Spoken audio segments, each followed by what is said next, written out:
Rowena Dooley asking Skull citizens to report for duty.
Rowena Dooley asking Skull citizens to report for duty.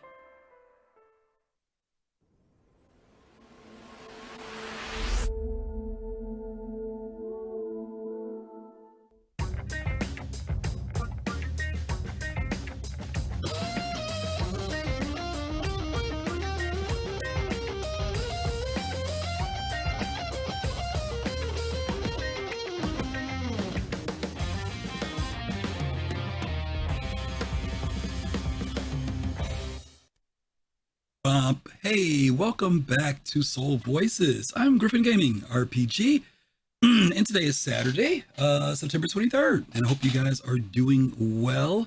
Glad to be back. Been away for a little while. Had some events to go to, some things to participate in. My mom turned 100 years old last week, and so it was a busy week. I went to a wedding, a whole bunch of stuff. Been away, miss you guys, missed the conversation, but glad to be back today and appreciate you guys being here with me this afternoon. As you guys know, Soul Voices is our one-on-one talk show where you get to come in. I bring up some subjects from Spectrum or from Reddit, and of course, you have the opportunity to come in and talk with me one-on-one about those topics. So of course, if you're interested in doing that, there will be a link that will come up and you can do that from time to time. You'll see it on the screen. But thank you guys for being here. Can someone else handle links? Fast Cart, don't worry about it. I got it. I got you. Thank you for the heads up. But that's what we do on this show. So I really appreciate you guys being here. The title of this show this week is The Price of Wanting More. The Price of Wanting More. And I'm not necessarily talking about Star Citizen.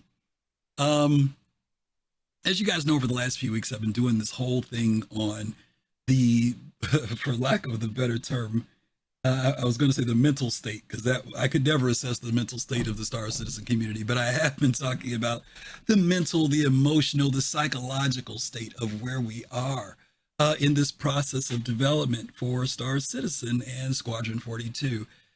And also kind of the state of where gamers are in general with gaming. And I'm kind of continuing with that as we're working our way toward CitizenCon in particular. But it's just been something that's been on my mind.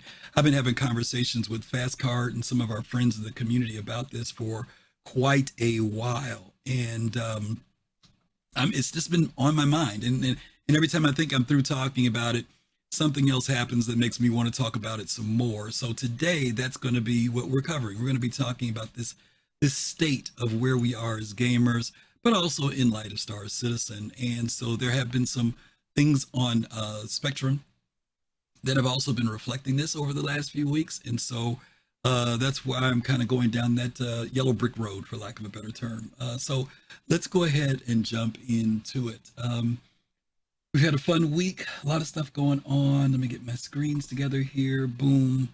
And let's jump into this first topic that we have. And these topics are kind of lengthy, so I may have to read beyond what's on the screen. I tried to get as much on there as possible, but I know there are a couple of them that are going to go extend beyond that. Our first subject that we got for this week comes from Kenji84. This was on Reddit. Let me put it in the Discord for you guys so you can follow along. Boom, there you go. There it is. You can click on that link if you want to follow what I'm going to be reading. But he says 2016 to 2023 by Kenji84. How many days are planned for CitizenCon again? It has been almost 7 years since we were last asked to, quote unquote, answer the call. Chris Roberts stated that only a bit of polishing was needed to get Squadron 42 out of the door then. It would mean one of two things this year: a few more years of polishing, another keynote of Squadron 42 content. While still early in the progress view, as most of Squadron 42's work finishing in October around CitizenCon, could it be the real deal this time, quote unquote? No more ringing. Could it be something else entirely? Only 5 or less weeks to find out. I hope they never have another content drought like the one they have now.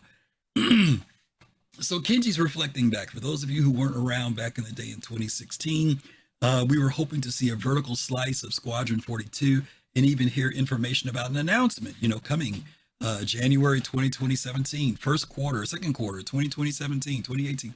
We never got that. And we were told that there was some more work that they wanted to do. For those of us who were at the presentation, Chris came out and basically gave an apology saying that we weren't going to see anything at that CitizenCon and that it wasn't where he wanted it to be. And so, admittedly, 7 years have passed since that time frame. And, I'm glad that the poster here talks about Squadron 42, because that's really where timelines have always been set. Whenever there was an announcement about something releasing, it was always in relation to Squadron 42. Unfortunately, we often use Squadron 42 and Star Citizen, the Persistent Universe, interchangeably. So quite often you'll hear people say, when is Star Citizen coming out? There was never a timeline put on Star Citizen. There was a timeline put onto Squadron 42. And so as we're approaching CitizenCon this year, we haven't had an in-person one in 3 years. As we're approaching this one, there's hype for the fact that we're just getting back together again after post-COVID, right? Since 2019 was the last one. There's hype and anticipation because of what's going on in the gaming industry, gaming world. Starfield has built a lot of hype and a lot of people who say, okay, CIG, what are you going to bring? Bethesda has done theirs. 7 years, $300 million. They've produced their game. Where is Squadron 42? And then there are the people who've just been waiting ever since the original golden ticket backers in 2012. Who have basically said the same thing. It's like, okay, we put this money in for this single person RPG player game. We're entering to year number 13 or year number 11. Where are we at with this game? Okay, so we're going to bring some folks in and get some thoughts on this, and in particular on this particular post. What are your expectations? The person also did little due diligence here. They said that on the progress tracker, a lot of things in relation to Squadron 42 culminate in the month of October. Things seem to be wrapping up. We know in the Squadron 42 monthly update, there was statements about teams moving into the beta phase, moving out of what they had been doing into beta. Even though we haven't heard of an official overall beta test, several of the teams have talked about that happening. So what are your thoughts in relation to Squadron 42, and regardless to will CIG finally, move beyond more work to do, polishing, it's not ready? Do you think that there'll be something that'll come out of this particular period of time? So let me go ahead and bring some folks in. I'm going to bring in Pops in Space. I think he was the first gamer to beat everybody. Pops, are you there? Oh, yes, I am. How are you, man? All right. Good. What are your thoughts here? And again, congratulations to Mom. Thank you. Appreciate that. Yeah. See, this is my thought. In the past, I'm going to say in the past few years, I think there's been a big, I don't know, you can't say a turn because it's not. I'm going to say upwards. AI has basically, as we've probably all seen, gone through, I guess, the roof. AI is in Adobe. There's software out there now where you can AI can simulate voices. So I think that this is one of the things that has happened because the parallel between software and hardware has taken a big leap forward. So Star Citizen, I believe that what they had to do to stay on that cutting edge was kind of change things up for Squadron 42. One of the things I notice in a lot of the newsletters, it's a lot of AI in improvements. I believe, this is just my opinion, that Squadron 42 could have possibly come out maybe 2 years ago if they stayed on that older path. I'll say older path, but the improvements that are being made to AI, the interactions, you and I both have looked at a piece of software where you can walk up to an NPC and start a discussion. And it's not, a dialogue box doesn't come up, and it can actually respond to your voice. So I think these are some of the things that may have delayed my gut feeling on that end of it. So I guess you will call that a cost. I can understand. Here's the thing about technology, right? Technology is always evolving, and my caution to you, Pops, would be what the consumer sees versus what the industry sees. It's no different than when we buy a computer, right? They say that if you go to the store and buy a computer, the computer you're buying is 2 years old. What folks on the other end are using is way beyond that. And sometimes even the consumer examples that we've seen of AI, as you know already, with AI chat, the chat that we see in Chat 4 is not the newest chat. There's something way more even advanced than what we see. So there's always this evolution of technology. And the problem is chasing technology and being current with technology. And if they're chasing technology, there's a problem. There's a real problem, because Tony's and AI has been a conversation since 2014. It's been there. They've always talked about that. They've always talked about refining their AI. And I think that's just something they do. I don't know if it's because we saw Chat GPT come out that all of a sudden they went back and decided to reassess, because they would have known about that way before we did. So I think that I don't want to pick just AI. I think there could be, here's another thing we talked about before.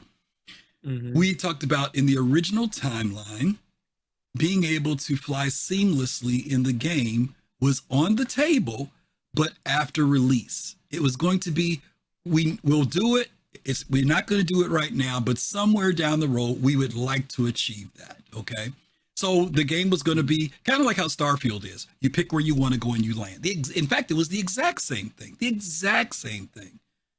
So what happens? One of the engineers independently on his own time decides to tackle it on his own, on his off hours over the weekends. And guess what? He ends up producing it and saying, we can do seamlessly now, not 5 years or 7 years later. Now, there's no way you can't tell me that didn't change the direction of development. Because the development was designed to be based around the way Starfield is now. So we know that probably did move the pendulum. You know what I'm saying? How much it moved the pendulum? Don't know, because they were thinking about doing it. But I'm pretty sure that did have some type of impact on development, and also expanding the possibilities of what they could do if we wait a little longer versus waiting for the 7-year, 8-year period to go by. But AI is always, Pops, always. It's you know what it's like? Give me an example to me. Remember when NFTs came out? Right? Okay. You and I both know that those ships we bought were NFTs, right? I mean, they really were. I mean, they were digital images, right? They were NFTs, right? But they boomed. For some reason, they boomed in that moment because people were told if you get an NFT, you can make money. And of course, when you bring money into the picture, we were buying JPEGs with no return. Now you're saying we can buy a JPEG with a return. So it blew up in that moment. In some ways, that's the way I feel about AI. It's the same way we felt about VR, right? When VR came in, it was going to change the world. Gaming was going to change. People were going to go out and buy VR headsets. Guess what? Such a small percentage of people have VR in gaming, even smaller when it comes to business or anything else. So my thing is that I don't know how reactionary companies are for that latest thing, whether it's enough to drive them to, let's consider it, let's look at it, let's see how maybe we can incorporate it, versus does it really change their whole program? That, oh, this is out now, so we got to change the whole, I'm not sure. I'm not saying it's not possible what you're saying. I'm just saying we don't know, and we won't know until till it comes out. Maybe we'll see some of what you're talking about actually in the game when it launches. Maybe it will not be until chapter 2, right, that they put it in later, right? It could happen either way. Exactly. But it's a good point, Pops. It's a good point to bring up, because things do change, and that's for sure. They got to be flexible, but they can't be so flexible that it hurts them in the long run. So all right. Your point is also excellent, that if they keep chasing it, it'll never come out. Exactly. All right, Pops. Thank you, brother. All right. Appreciate you. All right. Let me bring in, I think Kai Zen might have been next. I'll bring in Kai. Hey, Kai. Always got to give Kai a second to flip the speakers. Hello. There he is. All right. Hey, buddy. So, getting back to the original point of the question there, not only do I believe that this year will be a big year for some announcements with regard to specifically Squadron, because I think it's understood by anyone who knows what's going on that announcement-wise, obviously Squadron is the focus, and then Star Citizen isn't going to make any huge leaps forward until Squadron. That's where all of the effort is going right now. It's not, and I'm not saying that to be shitty, to be like, well, Star Citizen's getting ignored. No, all the tech will be used first in Squadron, and then most of it will be cross-used into Star Citizen. Right. But not only am I hopeful that it will happen, but I'll go you one further. It needs to happen. Yeah. If this year doesn't have a big Squadron announcement, they are so beyond screwed. I hear you. Their back is to the wall. It is, previous years have been like, oh, this would be lovely, whatever. Now you're at the point where a significant portion of the audience is in the put up or shut up phase. Yeah. You talked about NFTs, and you've talked about this, that, and the other. There was an article in the Times just the other day about how a Bored Ape NFT that was sold for $750,000 was just sold at auction for $8. Yep. This is there's a lot of things that happen that come and go, and I firmly believe that the Willy Wonka Big Dreamer, that's awesome, and that's part of what I bought into, and that's part of what I love. But eventually, you gotta just put out a goddamn product. Yep. We need a what's it called? The gobstopper, right? At this point, we need one. We need the candy to come out. So, and people, in chat, people have been saying it's put up or shut up every year for years now, to be fair. You're right. Some people have, but I'm saying, I feel like it's at a tipping point now where, and you're actually right, to be honest with you, where it has been, I think there should be a little bit of embarrassment. There should be a little shame on the side of CIG of that you've let it get this long. But money was still coming in and at an increasing rate. Yeah. Honestly, if we don't see a Squadron big announcement, big something, I honestly think that you worry about some real backlash. First year where they make less money, and that it will be a downward trajectory going forward. This is now back to the wall. Okay, previously you kind of hinted and promised and whatever, but now it's enough already. No more. This is it's all right, I caught you. Your wife is telling you, I caught you with 2 of my younger sisters. If I catch you with this 3rd one, it's it. All right, I'm out. Yeah, okay, thanks, buddy. All right, later. Thank you, Kai. Yeah, no, I agree with Kai on this one. I think it is imperative that CIG put something forward with Squadron 42. And you guys have heard me say this before. I have no insider information, guys. None. Yeah. The only tea leaves I'm reading are the tea leaves that CIG has given us through the progress tracker, newsletters, the videos, ISCs, SCLs, all that good stuff. And my feeling is that this year there'll be some form of an announcement. If you want to see a vertical slicer trailer, that would be cool. But there's also a business side to this. I think that there's got to be advantage of taking advantage of things like Gamescom to announce things to the gaming industry. And I also feel like if we're going to get something, it'll be like a Squadron 42 fourth quarter 2024, third quarter 2024. That's what I'm thinking that we're going to see. And will that satisfy everybody? Probably. If there's a target, I think that most people would be like, finally, but the uncertainty of the development process, I think, is an issue.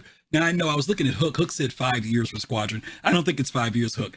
And I'll tell you why. I'm going to bring in Fist next.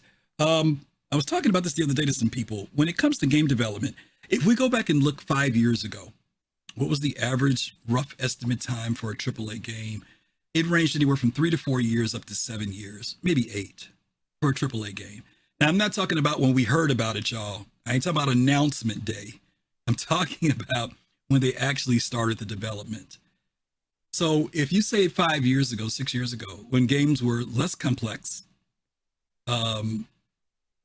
demands were different, computer technology is different, 4 to 7 years was the average for a AAA game. We are 5 years later. Do you really think it takes 3 to 4 years to make a game that you see is scaled up now? Somebody was telling me that Dead Matter that just came out is one of the second largest games. It's horrible. The game's supposed to be terrible, but it's 140 gig. Red Dead Redemption is like 150 gig. I don't know what's I can't even remember what Star Citizen is recently. I haven't looked at it recently, but it's slowly climbing. You guys who play Microsoft Flight Sim, these games take years to make. And I know for us, it's difficult because we anticipate and we're pumped up and we're ready. Is it 80? Thank you, Red. 80 gig. Yeah, we're pumped up to see this stuff. But here's the deal. K-Room says size scope is average. You're starting off with apples, and if you want to compare Star Citizen size and scope. Oh no. I'm not comparing it that way. I'm actually making that point, K-Boom, that you mentioned. I'm saying the scale of Star Citizen is bigger. They're also trying to innovate and do some things different. And it's 5 years later. Do I really think it will still take 4 to 8 years or 4 to 7 years to make the game? Not really. Not if things change, things change. Starfield was 7 to 8 years for its development, $300 million. That's 3 years less than what we're doing. And I've always said that I think Star Citizen is about 8 years, 8 to going on 9 years in development, not the 10 or 11 years that people say. But I think they're within the confines of where they are. Starfield, $300 million for that game in a studio that already existed, had the creation engine that they just enhanced the creation to, already had a crew and staff, but it still took them 7 years to produce that game. Is it 400, Lucid? 400? Okay. Yeah, well, Lucid, it's interesting when you talk about that, and I'm going to talk about this a little bit later too, so you guys want to hang around because this conversation is going to continue in some of the other questions. If it was 400 million still, that's still half of what Star Citizen played for half of what Star Citizen is, right? Because part of the money for Star Citizen goes to Squadron, part of it goes to the persistent universe. So to a certain degree, they're almost spent the same amount of money and time, if you want to look at it that way. Some people may not want to look at it that way. I get it. But it's a single player standalone game, a lot more different things involved. And it still took them 7 years. Now, when you listen to Todd says for the last 25 years, that's because he was dreaming about it for 25 years. But their actual hard work was within the last 7 to 8 years, on that game. And of course, based on what they had learned previously with their other games. So anyway, I agree with Kai 100%. This is the year they really need to, it's not even a put up or shut up. It's just the fact that there's a lot of stuff going on, again, with the psyche and the industry of these folk, that this is just would be a good year for them to do it. In light of everything that's going on, this would be the perfect time for them to solidify the commitment of what they said.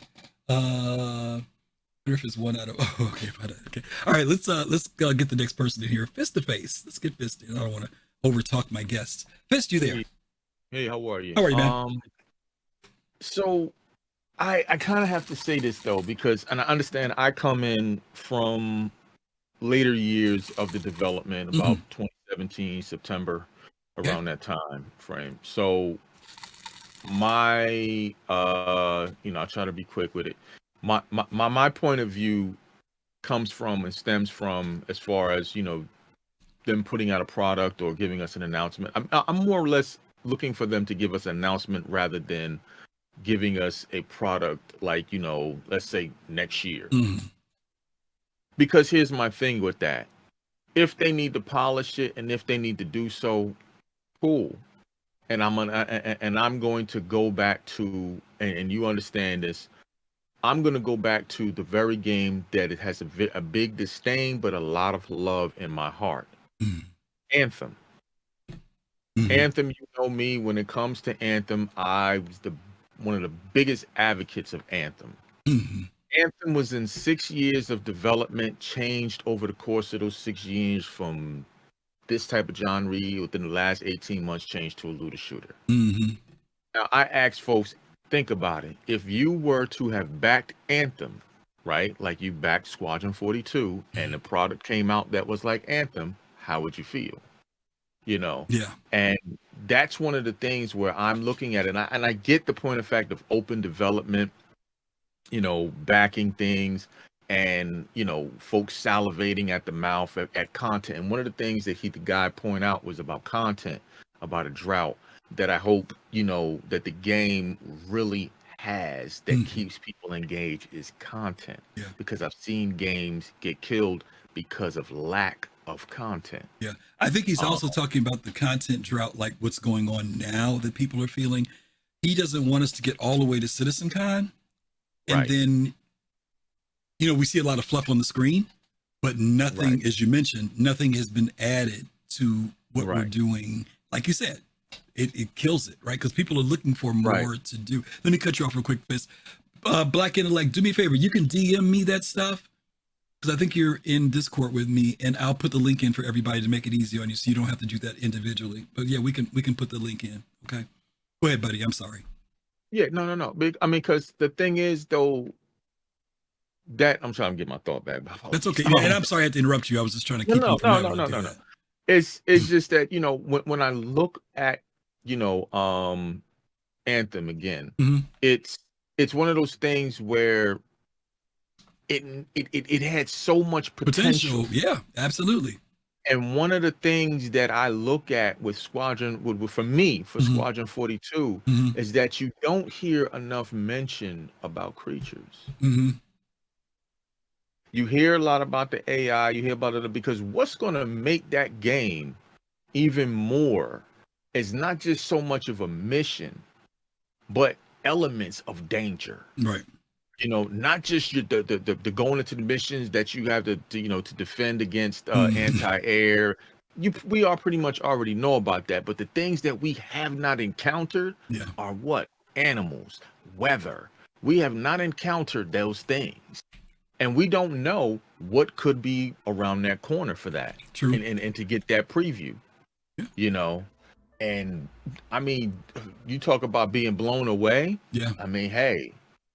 You know what I'm saying? But that's my thing. Right? And I agree with what you're saying. I think that the issue is, though, and you said this a second ago, we can talk about the creatures and stuff, but if they're dumb as a rock, exactly, it's not going to mean nothing. So that's the problem. When we see these AI and them doing all this tech and tools and everything, we want to see the end result. But if those foundational elements aren't there, as you know, because you were just talking about with Anthem, how it changed its whole thing later on. And I know we get tired of seeing the tech. We get, that's why we like ISC versus SCL, right? ISC gives us the icing, but the real cake is SCL. You know what I mean? And so it's important that we get that right, because not to be funny, Kai kind of said something that I want to add to. Okay. They got to get this right. There's going to be little forgiveness. There's going to be little forgiveness for the amount of time and revenue if they don't have it right when it comes out. That's what I'm saying. So I'm for me, and I understand folks, don't get me wrong. I understand folks, has been around for quite some time and is salivating at the mouth, give us something. Right. But I want them to get it right, because I done been burnt too many times. Again, like I say again, I'm a harp down and nail that hammer. Yeah. Anthem. Yeah. I've been burnt. Yeah. And we gamers are a fickle bunch. We will cheer for you and we will also stab you in the back later on. It's a saying in Spider-Man. I first heard it, and I'm quite sure I've heard it. It's been out there before. It's the first thing. It's the first Spider-Man I've heard. When the Green Goblin said to Tobey Maguire Spider-Man, he said one thing that people love about a hero is they love to build them up, but they more than anything love to tear them down. So, yeah. All right, buddy. Thanks a lot, Fist. Appreciate it. All right, let me bring in Red Bear. Red, how are you, my friend? He's probably muted. Red? Okay, might have to come back to Red. I will come back to Red, and let me bring Stunner in. Stunner, are you there? I am, sir. Hey, how are you, man? Good. I'm sorry, I forgot to wake Red up for you. That's okay. No, so yeah, everybody made good points, and they kind of set me up perfectly for what I wanted to say. So the Spectrum poster, I've kind of been looking at it. I've been wrestling over the same question. I think he's right, and like, you know, what Kai said, everything that nobody's going to tolerate if they just try to like say, hey, it needs more polishing, and they don't really give us much of anything. Like, that's going to be the worst case scenario. I think though, the Spectrum poster is missing. There's a third option, and I don't know exactly what that entails. To me, the only acceptable third option, you know, to Fist point, like if it needs more polishing, they should definitely do that. You don't want to launch it too early. But the only thing I think that would be acceptable for us this year would be the technology that they're actually developing for Squadron 42 that will eventually come into Star Citizen. If they're that close, they should have some of that stuff done. And I think the only thing that would be acceptable would be like at CitizenCon to actually say, hey, these pieces of tech are done. We're not going to show you Squadron 42, you know, because it's coming out right around the corner. We just haven't set a launch date yet. But hey, you know what? Next month or the end of this year, this tech that's finished in Squadron 42 is being brought into Star Citizen. So we can actually see the tech that's going to be in Squadron when it does come out. To me, that's the only other like viable third option. Yeah. It's going to be tough. I mean, you know, we tell people to manage their expectations. We always tell people this, manage your expectations, you know, but I also don't want people, and I hate to say this, Stunner, I hate when people almost have to take a negative, not negative. I hate when people have to take a cynical feeling in order to push through this. And I know why people do it. You know, it's like, I'm not going to place, you know, this until 4.0 comes out. You know, I hate when it has, and I know they're only doing it to protect themselves mentally, emotionally, financially. You know, I know why they're doing it. I want people to find you may not find a happy place. I want people to find a reasonable place to be. Because I think that, like, for me, going to CitizenCon, I am looking forward to going to CitizenCon. Do I have expectations? Yes, I have expectations to see. Happy to be here. We're happy to have you here. Thank you for coming in, Captain Nexus. Am I excited? I'm excited to see people that I haven't seen in a while. I'm excited to meet new people. I'm excited to get to talk to some of the devs. I'm excited to see because whenever we go to CitizenCon, you see that you get to see some things happen there, even though you can watch it on YouTube. I'm not sure who that was. K-Rome, thank you, K-Rome. Thank you for the follow. I'm excited for all that stuff, and I'm excited to see what the progress has been that's moving us forward. Now, where do I have to protect myself? I got to make sure that I don't try to plan in my head what's going to happen. As much as I want to see 4.0, I'm not going to look for 4.0. As much as I want to see, what's it called? Streaming, dynamic server meshing. Or, you know what? I want to see server meshing. I want to see AI. I want to see those things, but I'm not going because of that. Because if I go because of that and it doesn't appear, I'm going to be zonked out. You know what I mean? I am looking forward to it, and I would love to see it, but I am not going so I can say I was there when server meshing came out. No, I'm not. I'm going because I want to go enjoy the event and have a good time. But I find a good balance for why I'm going to the convention. 2016 was the worst year to go to any convention. The worst year for a lot of people. But that's because for a lot of people, there was a lot of hype about seeing Squadron 42's vertical slice. It goes the other way too, because Yeah. like I just said to Pops up in the channel here a little bit ago, and to Kai's point, I don't think CIG and Chris are oblivious to it being a put up or shut up year either. Yes. Like I imagine the pressure on them is pretty big. I agree that it is, and some people were talking about even with 320 coming out. 320 was interesting, guys, and I got to get on to the next point. Going to get red in here and get to the next point. But for those of you who did go into and it was an interesting tone over this last patch. Starfield came out, and you saw the numbers in the servers drop on Star Citizen, which was, expected. Everybody's they were playing Starfield. And I went into the servers almost every day, if not every other day still to play. And then when the PTU came out, I went into the PTU. We had the typical rocky start for PTU. They did waves 1 and 2, then they did waves 3 and 4. We got in, and the PTU was running fairly well before we went live. Now, once again, we had the same thing.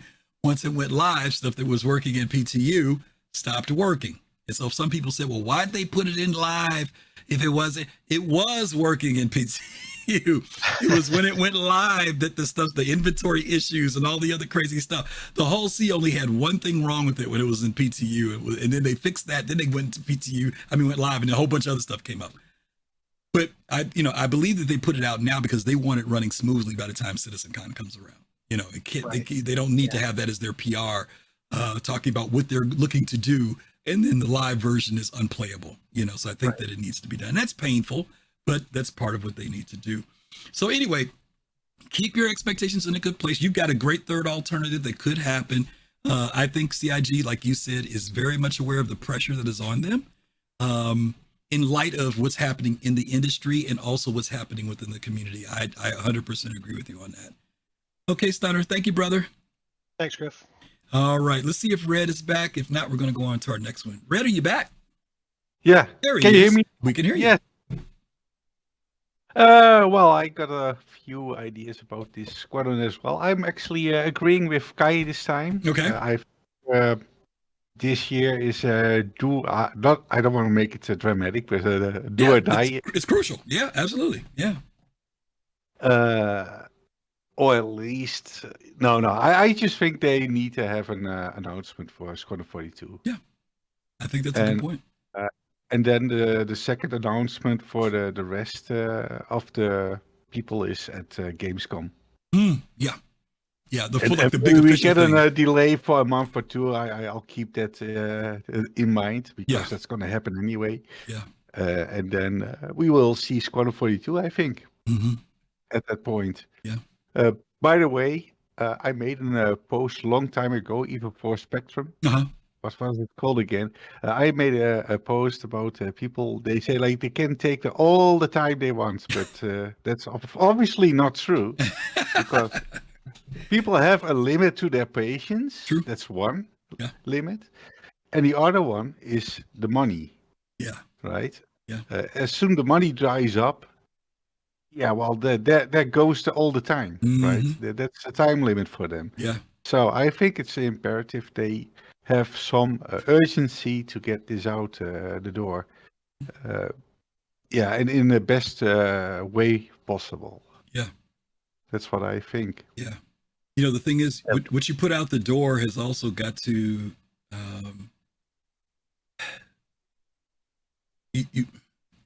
I hate to keep referring to Starfield, but I'm doing it because we're talking about Squadron 42 and not the persistent universe. Even though there's some people who are disappointed with Starfield, even though they announced ahead of time that, only 10% of the galaxy is occupied, people still made a big beef about it. There's nothing to do. It's empty. But Starfield's trying to build a franchise, and I guarantee you that Microsoft is going to push them to produce. They've made $700 million. $700 million. That's the biggest game launch for Microsoft ever. And so for them to build that world in such a way that which I'm sure is going to be a franchise, right? Because we already know there's a DLC coming, but they built it out in such a way that they can continue to build on it. So there's some room for them. I've heard several people who reviewed Starfield and said, I'll give it an 8.5 or a 9 because I know that there's going to be more to it and maybe it'll reach what we consider a 10. Some people love Starfield. And I said this, remember I said it a long time ago, I said, if you love a Bethesda game, you will probably thoroughly enjoy Starfield. And later on, I'm going to talk about something. Go ahead. I think it's a kind of not just to give an a game a higher mark because what it can be. You should give it a mark for what it is now. What it is, not, right? Not what it can be later. Right. I mean, that's a false. Well, no. Their point is they're saying they, and I agree with you. You got it rated for where it is right now. And I think what they were saying was that they would love to give it a higher number, but they also know that where the game is right now, they can only give it an 8. You know, and you know, it is difficult because you're right. If the DLC comes out, you got to rate it on the DLC, not because the DLC made the whole thing better. Yeah, I agree. Yes. I agree with you 100% on that. But I mean, we had Cyberpunk when it came out was not top notch. Right. It's great now, supposedly, right? But we wouldn't rate it great back then. That's for sure when it first came out. Absolutely. That's what I mean. I mean, those that patch 2.0 is great. Yeah, that's good. And that's good to hear. Back in the day, we didn't say it's going to be a 10 out of 10. But Red, just, not really realistic. What lesson are we as gamers still not learning? Pre-order. No. Yeah, that one too. Yeah, we need to stop that pre-order crap because then they'll get these games together, right? Because you'll be holding their money up. What we aren't learning is every one of these games we're talking about got better with time. If you give them time, they can produce the game you want. And we keep saying, we don't care about time. Give it to us now. Then we get a broken game or a game that's not complete. But if it took CD Projekt Red another 2.5 years to finally get the game where, and I'm sure that's where they wanted it. You know what I mean? They didn't want to release a game that was crappy, but when the publishers are out there, when the shareholders are out there, when it's holiday season, when a new console is coming out, all those things cut off the process. They need to get it out. Yeah, and then we have to get it out. And then we suffer as gamers. Then we're dissatisfied and we're not paying attention. No Man's Sky, Cyberpunk, these games, when you gave them the extra 3 to 5 years, even Starfield was supposed to come out November of last year. They pushed it back almost another year and they still had some issues with the game. But then we tell Can you imagine how bad it would be when they push it out at that time? There you go.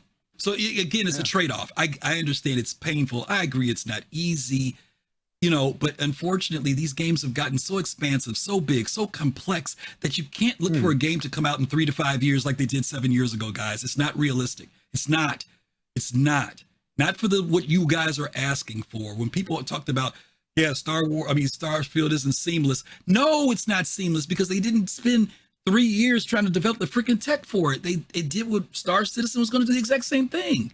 So if you wanted that seamlessness, maybe Starfield would have taken freaking 9 years instead of 7 years. You know, so you got to figure out which way you want to go. Do you want something that's going to give you all the stuff that you're saying that you want to see? Or do you compromise and say, well, you know, we could go without that. Let's go with this so we can play the game. But then guess what? 6 months later, what are we doing? What happened with Cyberpunk? When it first came out, within months, people were no longer playing it and waiting for the next, waiting for the DLC and the updates. You know. Yeah. I don't know. That's correct. It's crazy industry we're in. That's all I got to say, Red. We're in a crazy industry. Well, in the past we had like StarCraft. That took like a long while before that came out. The first one. Yes, sir. It was a great game. It was. To be honest here. It was. But it took time, and in the meantime, we played other games longer than we do now. We are like consuming like games like it's McDonald's. You know, you eat a hamburger, and 5 minutes later you're hungry for more. Yeah.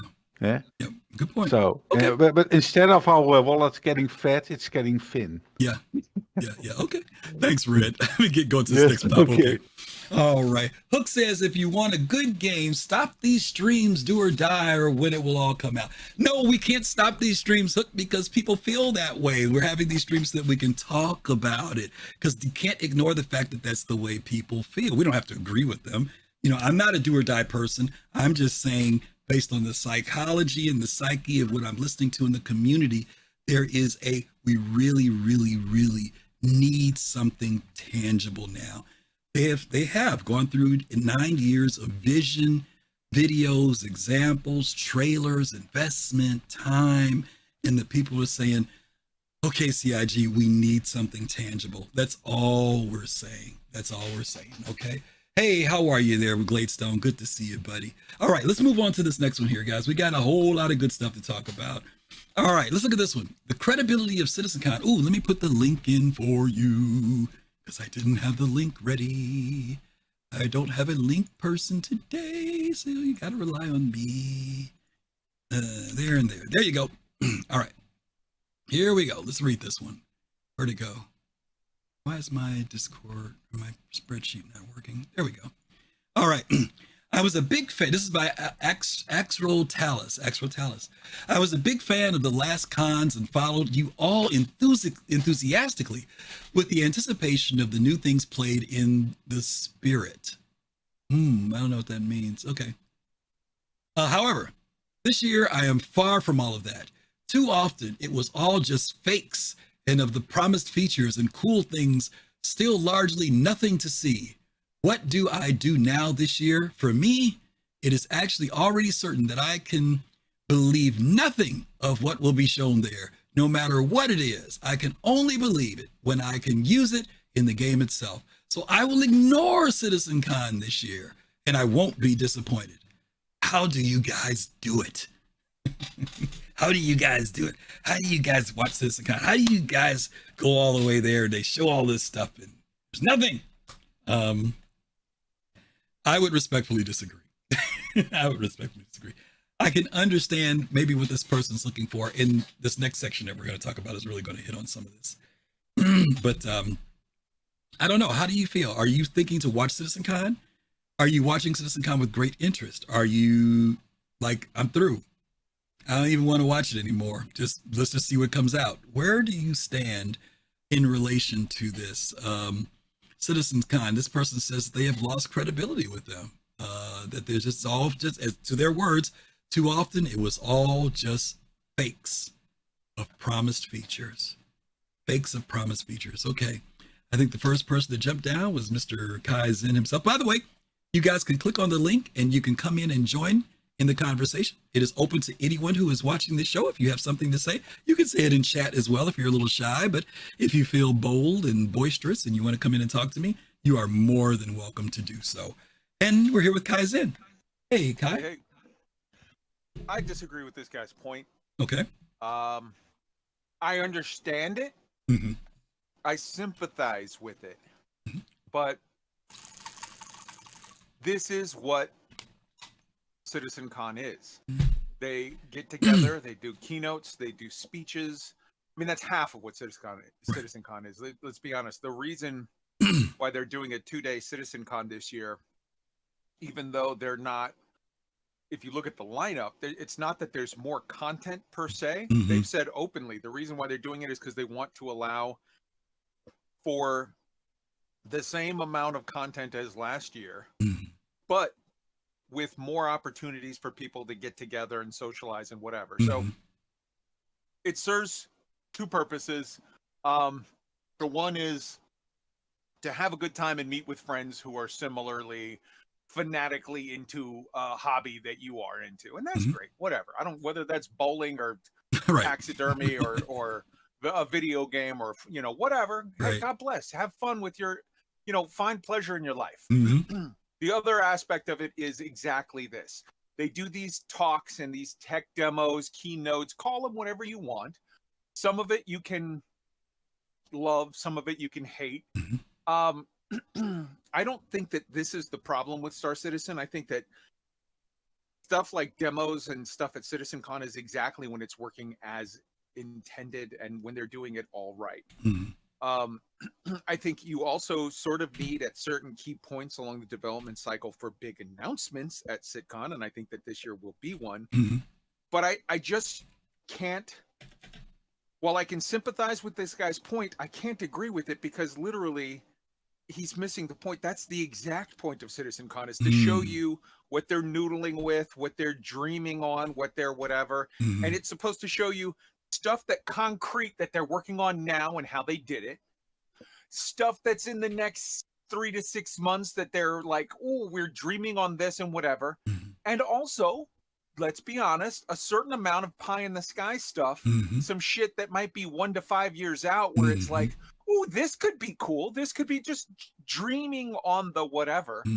And I mean, that's exactly what it's supposed to be for. If you go to a sitcon or you watch a sitcon stream, in your underwear, drinking a beer and eating some hot wings at home with your friends in Discord, if you're seeing that and you're thinking everything here is a guaranteed promise, that's your problem, not theirs. They're supposed to be inspiring you and showing a certain amount of real concrete, short-term, highly possible, and long-term dreams. And it's supposed to be on you to sort of be a big boy and to understand which ones of those fall into what buckets. So that when we see sort of like they did last year, where they showed some of the stuff with the different planets, that's great. That was like, oh, that was cool. And then they showed those underground habs, and it was like, I remember being on with you on stream watching it, and they were showing the underground habs, and it was literally just like a picture that you could tell was like hand drawn by an artist, and they're talking some pie in the sky shit about like, oh, and then stuff will come in from here and stuff will come in from there. I, at that point, took that as like, oh, well, this is just pie in the sky bullshit. This is like stuff that is like, oh, this could be neat someday. And that's not a bad thing. That's supposed to inspire you. Then they flipped the script in the last 2 minutes, and they showed actual computer in-engine models of them running around in there. And I was like, oh shit, you did what? That was hype. That's exactly what they're supposed to do. That's beautiful. As opposed to the whole Seed commercial that doesn't say, hey, this is just whatever. And it shows little ships zipping around and dropping cargo on your thing, which is like, that is not in game. That's where they mess up with the marketing that sets false expectations. The stuff, the pie in the sky and the concrete and all of the in-between tech demo or keynote in CitizenCon, that's exactly a beautiful thing. That's exactly what they're supposed to be doing, and they should keep doing that. Fair enough. All right, brother. All right, brother. Appreciate you, Kai. Ciao. Good points as always from Kai's in the man. Okay, let me bring in, I think Fistaface was next. Fist, you there? All right, so from reading this guy's post, I have to agree with him in a sense that if this is what, because it sounds like he has some bit of sarcasm in this post. But if this man is serious, or this person is serious, he's serious. He's serious. Yeah, he's serious. Okay, guarantee you that. So if this person is serious about what they are saying, then I agree with you. And the reason why I say I agree with you, because if this is what keeps your sanity, then fine. Do that. Yeah. Do it. Yeah. Yeah. If you need to stay away from something that makes you feel like, hey, you know, I'm tired of being disappointed about something or whatever it is that goes on in your mind, do it. You know, let me throw this at you, Fist. We're living in a society, and I'm going to speak about U.S. I'm not going to speak about anybody else, guys, because I'm in the United States. So I'm not going to talk about Europe or Germany, or not Germany, but Asia or any place else. I'm just going to talk about U.S. Where I get worried because words mean something. And people sometimes use words out of frustration, but out of context. I have heard people in our community say this phrase so many times, and I want to push back. They will say this statement. It's in his fourth line here. Too often it was all just fakes and promised features. CIG has not promised anything other than to deliver a game. And I've watched people use that term when, for example, when we used to have the, what do they call it? The roadmap. Right. And something would change in the roadmap, and people say, well, they promised this, or Chris promised by the end of the year. No, Chris said. Chris did not promise. Now, y'all might think I'm defending them, and to a degree I am, because I don't ever remember CIG saying, we promised to have such and such done by November. I have heard, them get up and say, we want to, we want to have Quanta out by fourth quarter. It's not a promise. And promise, the meaning of promise means something. When someone breaks a promise to you, that is personal. You know what I mean? It hurts. If I loan you $20 and you say, Griff, can you give me $20? I'll try to get it to you by Friday. I'll say, okay, you've already set up a certain expectation in my head. But if you say, Griff, I promise you, you'll have your money Friday. If you don't show up on Friday, I am disappointed because you broke your word. Correct. So I want to push on that a little bit, okay? What promise? What promise? Gladestone, tell me what the promise was. That's what I want to know. You don't throw that in my chat and you gonna back it up. What promise? What? No, don't start talking about that. Tell me what promise. Hang on a second. What promise, Glade, did they make? Go. I'm trying to get you started. Don't dodge the question. I gave it very simple. Give me one promise. One promise. The only time there was a promise was back when Chris said they wanted to have Squadron 42 out in 2015 or 16. What promise? What promise are we talking about? The reason why I'm saying promise, Paseo, is because there's a difference between someone making, that's what I'm saying. We use the term so loosely. Let me give you guys another example of what I mean. Let's use something outside of gaming context. Fist, are you on Facebook? Yes. How many friends do you have on Facebook? Many. Why not? Because I just like to keep my circle limited. I'm not okay. What does friends mean to you? Somebody that I could trust. What else does it mean? Have a relationship with them. Okay. All right. Okay. Right. There's certain people who are your friends. You have friends. You even have close friends, right? Correct. There are some people who have 500 friends, 1,000 friends on Facebook. Those are not friends. Right. And my point is, guys, we take certain terms and use them in outside of their context. Now, we may want to do that because it makes us feel good or that's the way we want to talk. But I'm talking about the reality. The word promise has something that ties to it. I'm not saying, did CIG say something and they didn't do it? Listen, CIG has said a lot of stuff and it didn't happen. I admit that. I agree. But when you use the word promise, you're saying something. That's all I'm saying, guys, is that people will use that term and say CIG broke its promise. Then there are people who don't know the history. They don't know the development. They don't know nothing. And they hear people say, oh, well, CIG breaks its promises all the time. And I'm asking you to name the promises. What are those promises? And Glade, I still ain't seen your promise in here. I got to jump on this, though. Yeah, see, Glade, I know Glade still ain't putting no promise in here. He talking a lot of stuff, but ain't seen nothing about no promise. Go ahead, Fist, go ahead. So to your point, right?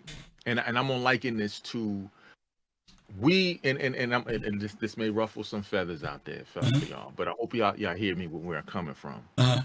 We are like children, and understand something, and I'm not immune to it. When you think about it, I'm gonna take a step back. When you think about when you saw back in the days the commercials for kids' toys, right? Like for example, like creepy crawlers, or something, right? Okay.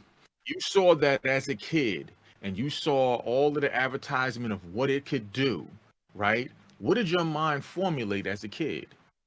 Man, well, it can do this. It can do that. It could do this. It showed me it could do that. As soon as you got it, it didn't do what you wanted it to do. What you wanted it to do. Right. What happened? Right. You got disappointed. You got mad. The toy got shoved into the corner, stomped on, or whatever, right? So it goes to the psychology of who we are as human beings when we see things, and it goes to the marketing part. And I get it. They play on that. They go to school. Ladies and gentlemen, we got to understand marketing, first of all. They go to school. They have psychologists who study this, who study human nature and understand how the way when you see something visually on screen, how it triggers you. Now I got to stop you there because my next subject is on marketing. So come back to that later. Okay. That's the next question. The next point is on that. Okay. All right. Let me go ahead and address them. Thank you, Fist. But seriously, come back for the next one. Okay. All right. So let me go back to something because Glade took my challenge. He said, okay, this was the promise. Okay. How about people getting the bugs out when they turned on our backs and made a private Evocati? Okay. So I don't understand what the promise was in there because there was no promise that they would get bugs out. I don't remember that, Glade. So you're going to have to help me out on that one. I honestly don't remember a promise. What was the promise, Gladestone? You saying, oh, yes. What's the promise? Starting Evocati wasn't an issue. Oh, what they promised us was that we would have access to the game. and you do have access to the game. And besides that, Glade, you would not want to be Evocati. You would not want to be Evocati. Trust me. They said that everyone was going to help Squash. We do, Glade, Jesus Christ. What do you think the PTU is for, Glade? The PTU is where we work on bugs. And guess what? Bugs come into the live server. Do you know why they come into the live server? Because the live server is alpha, and alphas have bugs. Alphas are not finished products. They're not polished. They're not finished. You're going to always have some form of a bug. And I don't know why people think that when the game goes live, there's not supposed to be any bugs in it. All right. Anyway, I don't want to belabor that point, but we can talk about this later. Come in the channel afterward. We'll talk about it later. Let me get some of these other people in here because Gladestone's got my fire going today. He always gets me going here. Let me see. I think it was Pops was next. And I got to speed through this because, as you guys know, I always have my Baldur's Gate game I got to get ready for later. Pops, you there? Yeah, yes, I am. What you got for me, Pops? Is this where I fill out my application for $20? No. What you got? Come on. I got my times running. What you got? No, but I'm going to Citizen Con for the people. Okay. The game is a part of it, but the people are the main thing. I wouldn't go to Citizen Con if it wasn't for you, Colossal, Fast Card. To hang out. People that I have become close to. Mm-hmm. The game is the hub to that. And I'm excited about the game because the game, the things that we can do in the game together. But Citizen Con is about hanging out with friends and things like that we do have these discussions with. Our hopes and things like that are all really about, but it's really about the people, about my friends, like you mentioned earlier. Yeah. And unfortunately, if you don't go to the event, that's, for me, it's 50% of the event. So if you're just watching it, you can have a great experience watching it, right? Especially, if you're hanging in Discord with friends and everything, or even if you watch it by yourself, even if you watch it on YouTube, you can still have a great experience watching it. But there is something, and that's one of the reasons why I encouraged you in Fist. I said, there's nothing like going to the con. The con reinforces a lot of things for you, both about the community itself, and you really start to get and understand the gravity. There are people who will fly over from freaking Australia, you know what I mean, to come to this thing. You know what I mean? People who sacrifice, who, they got families, some people who, all year they save to come to this event. But even more, when you connect with the people from CIG, you really start to understand, for lack of a better term, the humanity, that these are people who are working, that have jobs, all the myths that get dispelled about, certain feelings you may have. You realize these are real folks who are really trying to do a good thing. And when you talk with them, you realize that they're just as sensitive, just as aware of the disappointments, the delays, the holdups, but also the successes and good things that happen in the process of what they're doing. So you're going to have a good time, Pops. I guarantee you that, okay? You are going to have a good time. I know, because I'm going right straight to Roscoe. Yeah, go get your chicken and waffles. All right, brother. Let me keep going. I'll catch you later. Okay. He's going to go and take advantage of his Roscoe's and chicken and waffles. Let me bring Red Bear in, then I'll bring in Kusanagi, and then we've got one more. Okay, Red, you there? Yes, I'm here. Yeah. Can you hear me? Yeah. Why go for CitizenCon is of course also for the people and the new stuff they're gonna show. I like the whole entourage, how we say it, about how the CitizenCon is. I just like it, but mostly for the people. Yeah. I just want to make a small sidestep to the promise. Sure. But we have this tracker, and I always call it the progress tracker. I always call it the promise tracker because people see it as if something is coming out at that time, and that's not the case. It's the time they have put for the developers to work on something. Yeah. It doesn't say it will be out at that time. Yeah. Then I'll make a second promise thing, and that's the commercial about the Hull C. People say, like, it's fake. But meantime, if you were like a couple of weeks ago, they showed how the Hull C was going to work in detail. Yeah. And there's nothing lies about that one. Right.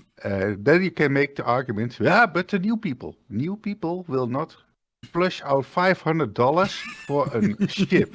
I'm sorry, it's not their target audience. Right. So the people who are gonna buy that whole sea will people who actually look at this development closely. Mhm. So they know what they are getting They know what they're into, doing. Yeah. and yeah. So the commercial is just nice to look at, and we know what's going. Yeah. They made another commercial, or I mean, an Inside Star Citizen about how this cargo is going to work. So Right. I thought that's pretty nice, and I think where it's going is what the commercial actually shows. Yeah. Okay. We're And gonna. that's all what I want to say. Well, that's Yeah. good. No. My next question is going to be exactly on the topic you mentioned. So stick around because we're gonna go there and talk about it. Okay. Thank you, buddy. Okay. All right. That's red. Let me bring in Admiral Kusanagi. Admiral, you there? Oh boy. Yeah. Oh, Griff. Howdy. So I'm not going to CitizenCon. Okay. But I will probably buy a ship or two just because I get to save all these funds and get to hold the money and maybe see what they have. If you see something you like, Yeah. okay. But besides that, we'll talk about this. Star Citizen has never gone back on what they've talked about. Mm-hmm. They've never pulled back from, say, like a job and then like, oh, we're not going to do that job anymore. Mm-hmm. They've always given us more than we expected of what they originally proposed. Okay. It's like when we talk about like cargo, like the Hull C. I mean, the Hull C was supposed to come out, I believe, with 3.2 or no 3.1, I think, in the 2016 CitizenCon. And I mean, we're just getting that now. You know, it's supposed to come out with 3.1 in mining and refining. That was supposed to be mining. It was supposed to be refining and processing, which is out. Quantum interdiction, which is out. Refueling, which is out. Escort. I think we're getting escort now because if you watch the Hull C commercial, they had like these little escorts. So maybe those are NPC escorts. But either way, that's in the game. And it's just like, yeah, it's taken them goddamn forever, but they haven't like not done what they told us they were going to do. To quickly hit the Evocati thing, like if you put in a lot of bug reports, then you'll get an invite for Evocati. So if you don't put a lot of bug reports in, then they're not going to give a shit about you, and they're just going to like pass you by as someone just playing the game.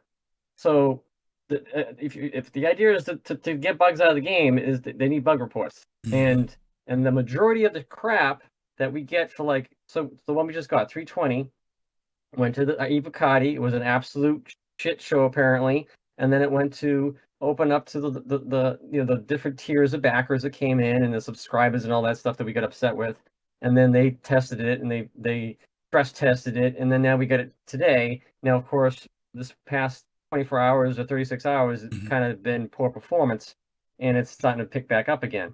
So these are all different levels to get it to a playable PU version, right. And that's what that's at. But in terms of hold one second, Admiral. Hold on, Admiral. You guys be nice, guys in chat. Be nice, okay?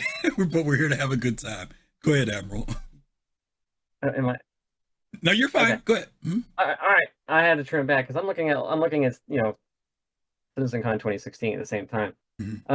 So that's the way I look at it. Now, I said the past couple of CitizenCons, I'm like, oh, you're going to get Squadron 42. This is going to be amazing. And every single year, I've been pooped on my head because CIG never gave me it.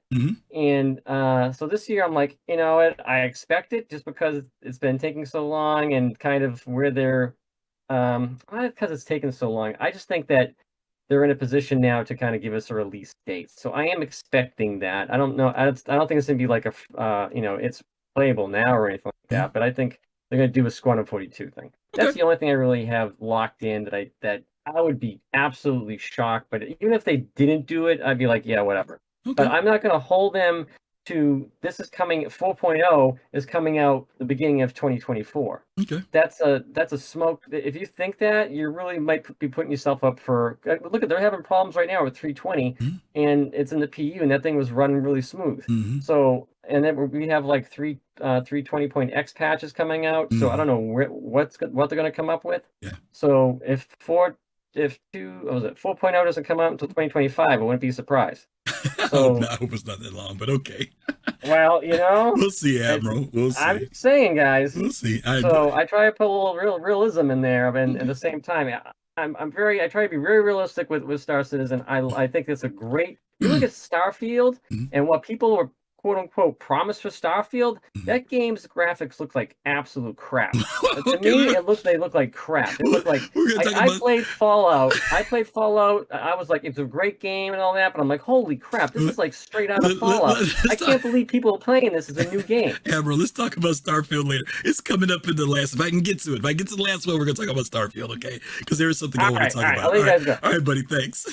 All right, last but not least, I gotta move on, guys. Let me get ODC in here, and then we're gonna get to this next question. Odie, you there? Hey, how's it going? How are you, man? I was doing okay until I read your prompt again. I mean, it's like every single Saturday, it's always some mess. Like, I think you actually search for these particular ones. I right? do. Okay. I do. So it's deliberate. Thank you. You're doing this. Well, you're missing the opening of my show. The opening of my show was talking about that for the last few weeks. I've been focusing on the psyche, mentality, emotions of the community, where we are right now with the development and analyzing it and talking about it. So that's kind of why you've been seeing these. It isn't because I'm trying to, what is it called? Antagonize me? No. No, I'm not trying to clickbait. I honestly am having these conversations to talk about it. So don't get antagonized. No. Yeah, I'm just messing. Okay. I look for stuff like this too because I find it very curious. And talking about people's mentality and psyches and stuff. Mm-hmm. The one thing I've noticed recently, well, not recently, for a while now, is a lot of the backers to Star Citizen, maybe they're new, maybe they're old, doesn't matter. They're kindergartners. Because their mentality is really childish. Like, okay, this guy is talking about he doesn't want to go to CitizenCon because everything's fake, right? People have really short memories, or either that, or I don't know, they take things for granted too much. People forget. So the last CitizenCon was the one where they showed Pyro, right? Right. Okay, so they show Pyro, so we get the 400i. Okay, first of all, 400i is in the game now. So that's one thing that they showed that's in the game. Second, they showed clouds for the first time, volumetric clouds. Yeah. Those are in the game. Yeah. Okay. Then they showed NPCs on the ground using nav mesh. That's in the game. So the only thing that we're actually missing is just Pyro. Yeah. So when people say, oh yeah, all these things were promised, it's so fake, what are they talking about? Do they not realize that when CIG are showcasing these things, they're showcasing features that are coming up, right? And even when people are talking about commercials, first of all, how many companies make commercials for their game that are, one, in lore in the game, and two, made in engine? Yeah. A lot of them are pre-rendered, right? Right. People are going on and on about how the Hull C commercial is fake or whatever. And if you actually look at it and break down everything bit by bit, the only things that are not in game currently right now, not will be in game in the future, but are there right now, are there is no the emotes that they were using. Those aren't in game. You can't emote from a seat. Don't do the analysis on that till the next question, because the next question is literally about that. Oh, it's literally about yes, that. Okay. Yeah, but so keep going though. But keep going. But the whole thing about the CitizenCon and people saying that, oh, it's fake or whatever. Remember, CitizenCon is there to be aspirational. It's showing where they want to go. And I don't know of anything that CIG have said that they're not going to put in the game that's not actually in the game. Yeah. I'm actually thinking, remember the one that they had before when they first showcased Microtech? Yes. Right?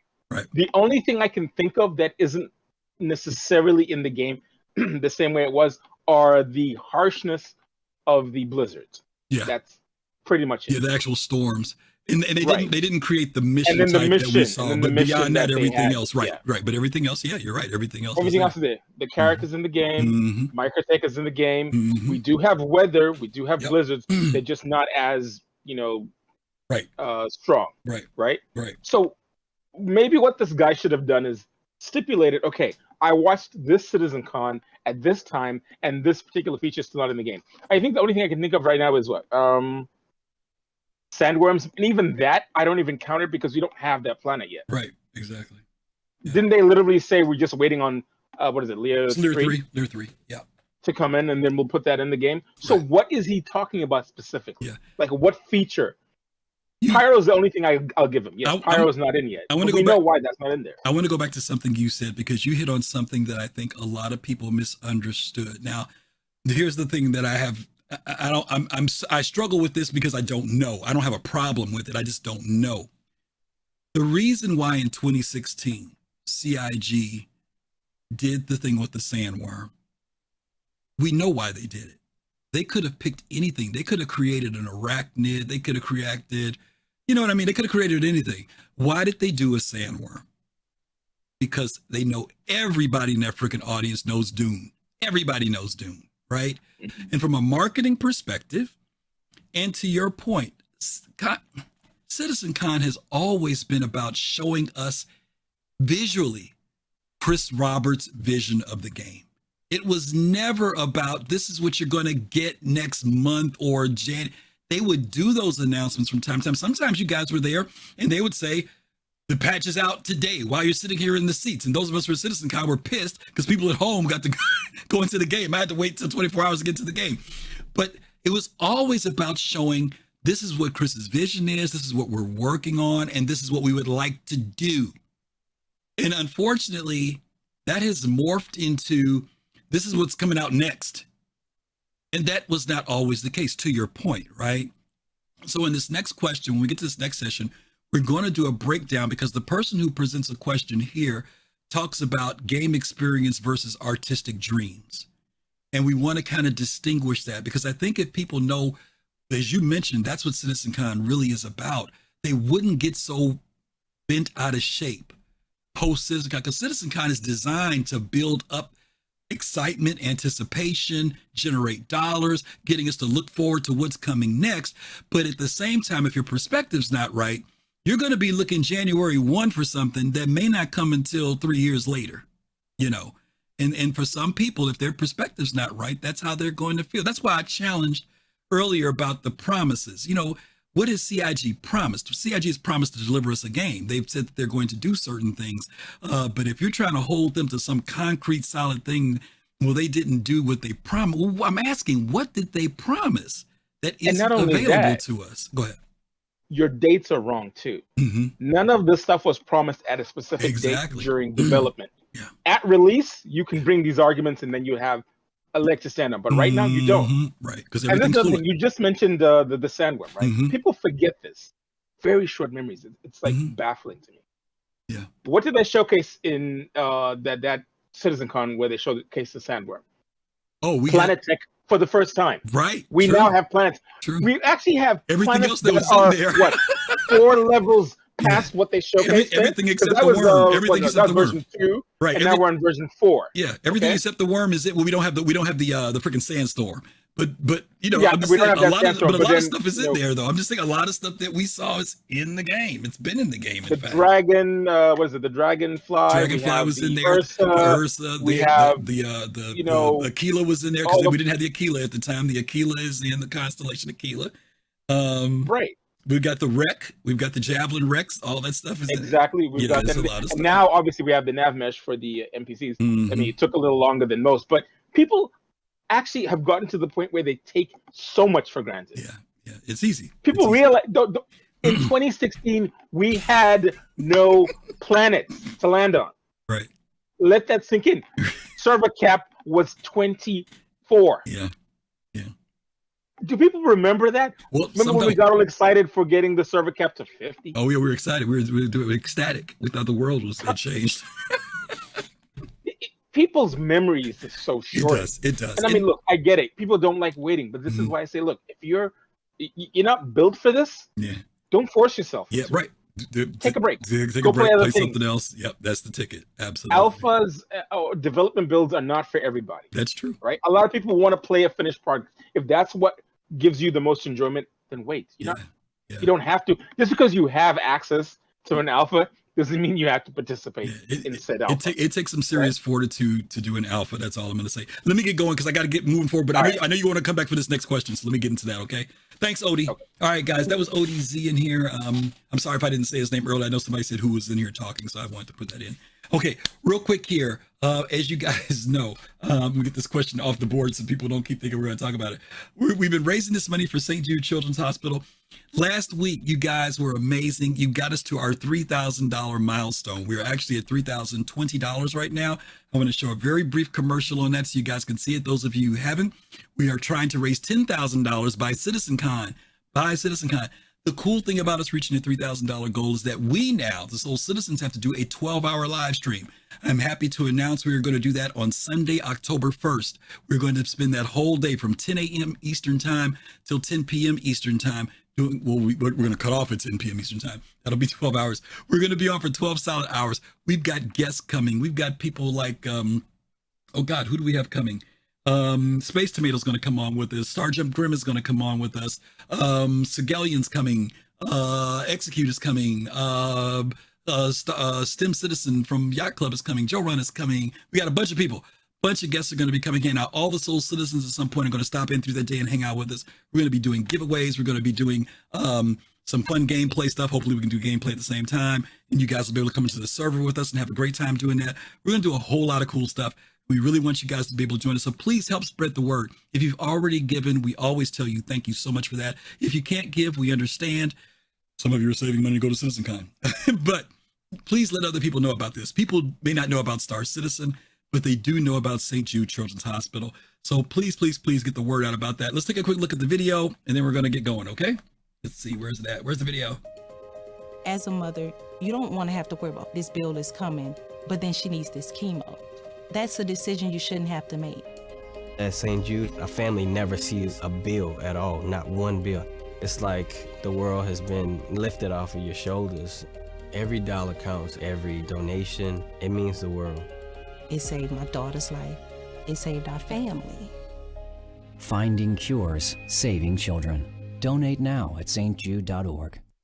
All right. So again, thank you guys so much. This is where we are right now.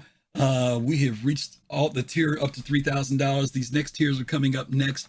During our 12-hour live stream, we want to be able to do those giveaways that you see at the very top of the screen, reaching our $4,000 giveaways. We're going to keep moving it up. We've got other things that we're going to be doing as well.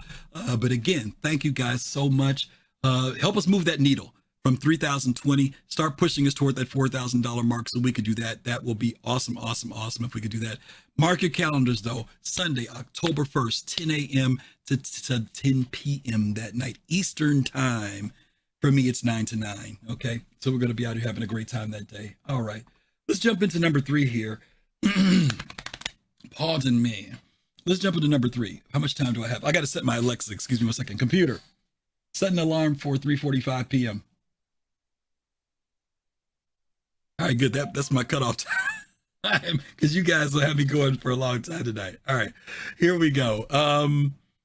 Now, this is a long one, guys. This text is got a lot to it. So let me give you guys the link for this because this one's long and you may want to read along with me, okay? Very long read. This one is from the Tooth Fairy 1. Discrepancies between marketing material and in-game experience. Are we paying for artistic dreams? I've been pondering and pressing an issue that's hard to ignore in our beloved Star Citizen universe. It's about the ever-widening gap between the aggressive marketing and the actual in-game reality. Are we as backers paying for a product or an artist's dream, a depiction of the game that's light years away from what's possible now? Let's be brutally honest. Did I put that up there now? Let's see. I think I might have it on here. Let's see. Yeah, let's be brutally honest. Be honest here. The marketing strategy used by CIG have sometimes strayed into the realm of over-promising and under-delivering. We've seen stunning trailers, flashy concept sales, and polished gameplay demos that have often felt like a different game altogether when compared to the in-game experience. Okay. Let me read what's on the thing because I don't have the rest of this. It's too much. It was a long post. I couldn't put it all in here. This raises a few critical questions. False expectations, number 1. We invest in this project. Are we getting our money into the promise of a breathtaking game or the reality of what currently exists? False expectations can lead to frustration, resentment, and a sense of betrayal among backers. 2, financial responsibility. As backers, we have a right to demand transparency about how funds are being used. Are they primarily allocated to expanding the game's development or creating elaborate marketing material that may not accurately represent the product? 3, long-term sustainability. For Star Citizen to thrive, we need a player base that believes in the project. Overly aggressive marketing tactics that blur the line between fantasy and reality can undermine this belief and discourage potential new players from joining our ranks. 4, artistic expression versus consumer expectation. While artistic vision is paramount in game development, it should not come at the expense of consumer trust. Striking a balance between realizing the dream and managing our player expectation is key to the game's success.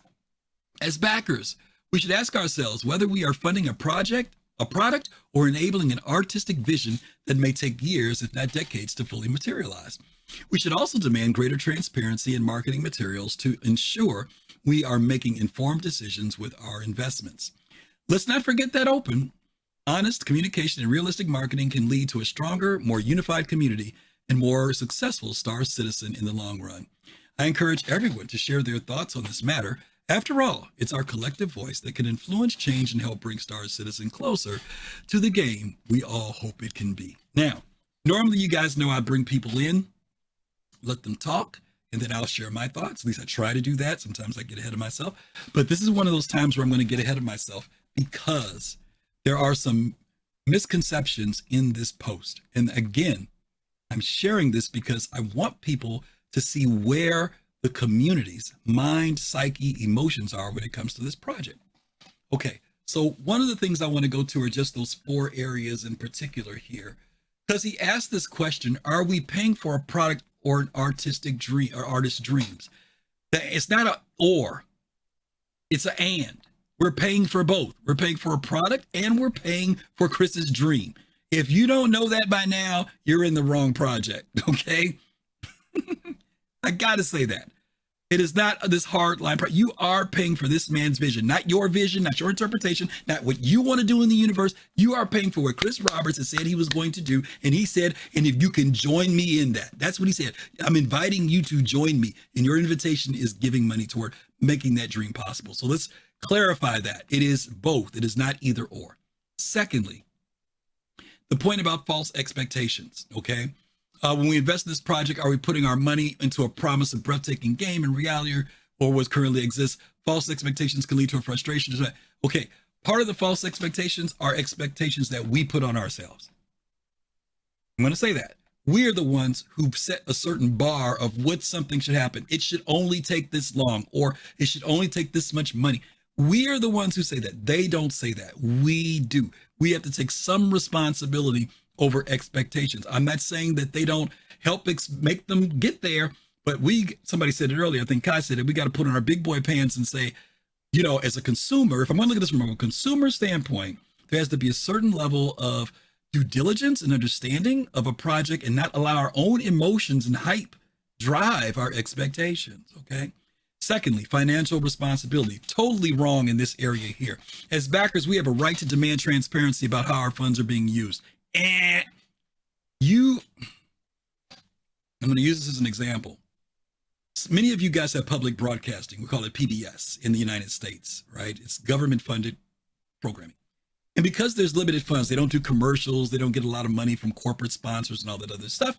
Every once in a while, they'll raise money and they'll say, you might be watching a TV series, The Last of the Mohicans. And they say, well, if you really enjoy this program, if you really like what we're doing here in my city is Channel 11, if you relate to Channel 11, you can donate to help us continue this vision of what we're doing and provide this service to you and your family and people beyond you. That is no different than what CIG is doing. And then they'll say, and for your $70 donation, we'll give you this DVD of Last of the Mohicans. That's what you get. You don't come vote. You don't get to talk about whether or not there should be different programs. You can't tell them, take that program off. It's been too long. What's taking you so long? You guys said there's going to be a new program coming out. You cannot do any of that because you are not an investor. Now, are you investing time in the game? Yes. Have you invested your money into the game? Yes. Some of you are looking for a ROI, a return on your investment. You're looking for that game that you can play, but you are not an investor. You do not have a voice to tell CIG what direction they need to go with this game, how quickly it needs to come out, how short the time you do. That is not your power. The only power you have in that is to stop funding it. That's where your power is. Some of y'all ain't gonna like what I'm saying. I'm just telling you what the deal is. Nope, you do not. You don't. I don't. None of us do. No matter how much money you put in here, you don't, because we're legally, technically, financially, we're not investors. We're backers. That's why they use the term backer. They deliberately chose that term because if they said you're investing in this game, you would have that voice, and you don't have that voice. Okay. Long-term sustainability. Every time we think that things are going to fall off, if you guys have noticed over the last few years have been tough years in the sense of how people feel about the game. It's been getting tougher and tougher each year. People have been feeling more angst, more frustration, more aggravation. Some streamers like, I'm not streaming again until this, that, and the other, blah, blah, blah, blah. Guess what? The numbers have doubled with people who are coming into Star Citizen. Us old dogs who used to be spending money, stopped spending money. We started melting. We started CCUing. I'm not giving CIG no more money. I bought everything I want. Guess what? They made even more money. Even in the funky state that this game is in, CIG has produced more money and more people. I'm talking about the overall view, not our personal views, because I feel a certain way about where the game is. But if I step back and say, well, what is really happening? They've got more folks playing the game, more people in it. I'm talking about in the sense of who have signed up for it. They've brought in more revenue over the last 2-3 years, where each year they built more money. So worried about long-term sustainability when the game's not even out and they're already doing that? I ain't worried about that right now, okay? Or artistic expression versus consumer expectation. Yes, artistic expression is important. It's paramount to development, but he says, should it come at the expense of consumer trust? Now, again, here's another word. I mentioned about promise earlier. Trust is another word too. What are you trusting CIG to do? Are you trusting CIG to deliver the product? Are you trusting CIG to deliver the product in a certain time frame? Are you expecting CIG to, are you trusting that they are going to produce what you have in your mind of what exploration is? Like, have you got a vision of exploration and you've put your trust in that whatever's in your brain, that's what exploration is, when CIG has barely given us an inkling of what exploration is? So I'm trying to say that some of this angst and stuff that we're feeling is the monkeys that we put on our own backs. I am not absolving CIG of their mistakes, their missteps, their failures, their disappointments. I am not. Please don't think that I'm absolving them of any of that. But I also, when I look at the community, I look at some of the frustration that the communities deal with. It is stuff that we have put on ourselves. And all it does is exponentially make what's happened with CIG even worse, because we're beating ourselves up and put some stuff on our own backs that if we didn't do that, maybe we wouldn't be feeling a certain way that we feel right now. Okay, we got a lot of people in here that want to come in. Now, before you guys come in, and I know I've got like 20 minutes, I'm going to show a video, okay? And this video, some of the people earlier were referencing this topic. So let me put the link in for the video. This is a video that was done by Camural. Many of you guys know who Camural is. And I'm going to run this video for you guys, and then we're going to talk about it. Let me see if I can get my worksheet. I know y'all waiting to come in. I know y'all chomping at the bit. Let me run the video for you guys, okay? And then we're going to talk about it, because this is what you were talking about earlier. Hello, everyone. There's a new promo video on CIG's YouTube channel, The Long Haul Misc Hull C. I'm saying this now for a long time. CIG is very good at rendering videos that have nothing to do with the gameplay we have right now, that have nothing to do with the gameplay we have 5 years from now, and maybe have something to do with the gameplay in 10 or 15 years. Let's take a look. In this first iteration, we cannot unload cargo when Hull C is docked at a docking port. It's all fake.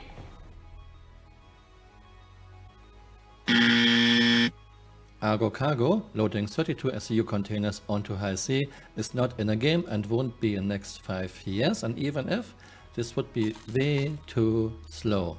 Right now, cargo is just teleporting on and off your Hull C. It's all fake.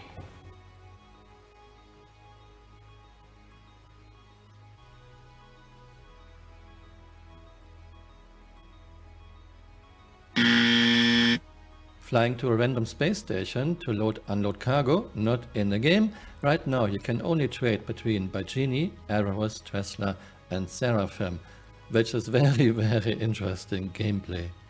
It's all fake.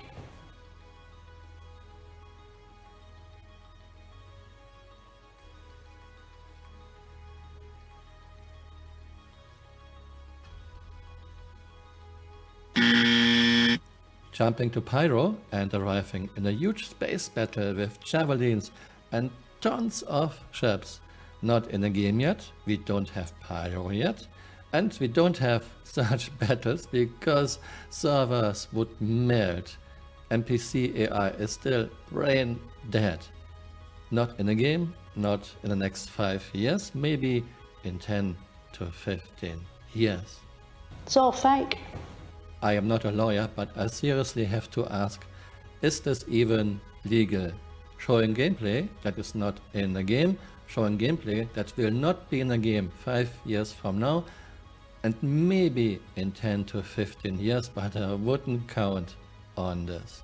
Today I got this message on Discord, I removed his name. Someone actually made a Spectrum thread about this and pointed out the problems, like load unload while docked is not in the game yet, load unload with trading stations outside of Leo stations, Averroes, Bacini, Seraphim and Tesla impossible to do, and CIG deleted his thread and he got a ban. 10 out of 10 CIG. Of course, Spectrum is CIG's home turf, she has the right to delete threads, she has the right to ban people, and we have the right to not buy ships anymore. I hope you found this interesting. Let me know what you think in the comments below. Okay, so I'm going to stop there. Okay. And I'm going to bring some folks in. I know BBG was in there early, so I'm going to bring him in because he hasn't been in here yet. And then we've got, Glade is in here, and I'll bring Glade in next because he hasn't been in. So you guys just bear with me as we go here. Excuse me, my voice is going. BBG, you there? Let's see. I saw him turn his mic on. Okay, we're going to give you a count, BBG. 5, 4, 3, 2. Okay, I'm going to take BBG back. And I'm going to bring in Glade because he hasn't been here yet. Hey, Glade. How are you, buddy? I think Glade's here. No Glade. Okay. Glade was here. All right, I'll have to come back to Glade. Maybe it's me. Is it me? Is my audio not working? Let me bring in Admiral Kusanagi because I know his mic was working earlier. Admiral, you there? I'm here. Can you hear me? Yeah, that's weird. I brought both of them in and neither one of them was working. Okay. And BBG did say he was trying talking to you, but or maybe he didn't hear you. I forget. Something's wrong on one of you guys. Okay. Yeah, so I mean the guy has a lot of points, I'll say that. Okay. In terms of this video. God knows if he what the hell we were talking about a second ago. But in terms of the video, I mean he's kind of right where it's like 5+ years away and I don't see anything. I mean again, if you talk to me, I'm always like I think it's coming out in 2030 is my kind of timeline. That way Squadron 42 can come out in the 2 sequels. So the video that we just watched seems really plausible to me. I think the Argo MPUVs is what they're pointing for, is what they're shooting for, and taking that amount of time. So I think he's wrong there. In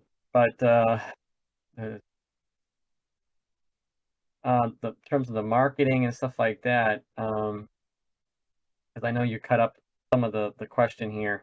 We're paying for artistic dreams. I do agree with you in the fact that it's Chris Roberts' vision, and we're quote unquote crowdfunding his baby here, and he hasn't really swayed from what his vision is. I think there's a lot of input on all sides. Like I know Silo is a big PvPer, and he wants to see, and I know others in there want to see a PvP element. So. And that's going to be in there well. So besides that, I think CR's dream about having a universe sim or a space sim on all levels has been pretty steadfast. Okay. It's just the fact of the matter is they didn't have 800 people to start their company in 2014 or 2012 or whenever it came out. So that's it. I know you're hot pressed for time, but thank you for listening. No problem. Appreciate you dropping in again. Thanks, Admiral. Unless you have a question for me, but if not, that's it. I'm gonna let everybody talk. Thanks, buddy. All right. All right. Let me see if I can get Glade back in. Let's see if he's there now. Glade, you there? No? Shoot. All right. He's not there. All right. Let me bring in Pops in space. Pops, you there? No Pops. I'm here. Oh, okay. I'm not Glade, but okay. I'll take my quick thing at. I just think this video is borderlining and almost ridiculousness. Okay. And because I'm not going to really say too much more beyond that, but you have to know where this person comes from, and this particular person has been banned. So it is a damn it, what's the word when you get revenge? It's a revenge thing. So okay, thank you. Okay. All right, Pops. Bye. Thanks, Pops. Pops says revenge. Okay. Let me bring in Kai Zen next. Kai, you there? He's got his mic muted. I'll give him a second. My bad. It's okay. I'm here, brother. It's okay. Glade posted in the Twitch chat that his mic was having problems. Oh, okay. I'm sorry. Thanks for letting me know. With regard to BBG, I don't know what his issue was, but I did speak with him briefly before I dropped, because I was like, well, there's a lot of people here, and then yeah, couldn't talk. He might be resetting his computer because he dropped out completely. Sure. Okay. So I want to say on behalf of my brother BBG, who just posted a thing, he said, I'll just type it. There is no doubt that the commercials aren't perfect representations of what can play right now. So what? Every car commercial shows the car on wide open roads. I haven't seen one of those since I was in Wyoming in 1988. To offer up a highlighted reality of the game and selling it, wait for it. Everyday marketing everywhere. Watch one of those videos showing how they prep food for fast food commercials. 100%. Like, and so I wanted to highlight his point because I felt bad for him because he was describing it to me before the thing, and then he had some kind of issues. Thanks. If you look at a Whopper on the poster by the bus stop, and then you see the Whopper that you actually get from the thing, it looks it's a whole different thing. So like to a certain extent, all marketing is lying, but like not in a malicious way, ooh, we're trying to seriously stretching. It's advertising. Yeah, it's what it's it's advertising, for. right? And so to that extent, I believe that he's right in the sense of like, of course they're advertising, of course their marketing is going to be, sort of that giving you the best idea, the best whatever, just the same way as when you go out on a first date with a girl, you put on your best clothes, you take her to a restaurant you don't really be going to like that. You trying to walk around talk about how like, oh yes, I whatever. You don't take her to the greasy spoon. You don't take her to the greasy spoon you go to every day. I do. That's how I roll. But that's whatever. That's whatever. You take a girl, if you really like a girl, you take her to Little Delicious, the little Jamaican hole in the wall joint at 56 and your special spot. Down in West Philly. And if she don't like it, she's not the water. one. But anyways, so that's his point. And I wanted to. I don't agree with that point, or at least I do agree with that point, except with a huge asterisk. Okay. And that's this. And I literally just pulled it up while you were talking about this whole point. I pulled up 10 different examples from the example from the 2 weeks ago. They dropped the new commercial for the expansion for New World, which I play. When you see Baldur's Gate commercials, when you see Star Citizen or Starfield, different commercials. And here's the one thing where I think this guy's video wouldn't have a leg to stand on, except all those other videos. You'll see a little thing at the bottom that says in-engine footage dash cinematic or not actual Right. gameplay footage, whatever. Right. If CIG had put that stamp Mm-hmm. on this video, Mm-hmm. then I think you have a leg to stand on to say, hey, wait a second. Mm-hmm. Yes, they're showing stuff that it's not in the game now. They're showing ship. He's flying through a ship battle with ships that aren't even in the goddamn game. Mm-hmm. And yes, they're showing people zipping around and putting cargo in places you can't get it. But that's all going to come someday. And I agree with all that. I believe in that. I'm dead set in favor of that argument. Okay. Except they didn't put a stamp on it that says To let people know. not actual footage now. Yeah. You had that point that you were talking about a friend of yours, Griff, that was new to the project, who not that long ago was like, oh, I'm kind of new, this, that, and the other. What ship should I buy or whatever? And you said I forget whether you were talking about he got himself an Idris or he got himself the one who bought the exploration pack, got the Carrack. Yeah. He got himself some big shit and he was brand new. And maybe now if you are like me, like I know how loading the Hull C works. I know that it just sort of shows up. I know that a lot of the stuff with regard to cargo isn't there yet, but it will be someday, hopefully. Right. And I know what games are in which ships are in the game and which ships aren't in the game. It's fair for me to see that commercial and say, oh, I see they're selling the dream.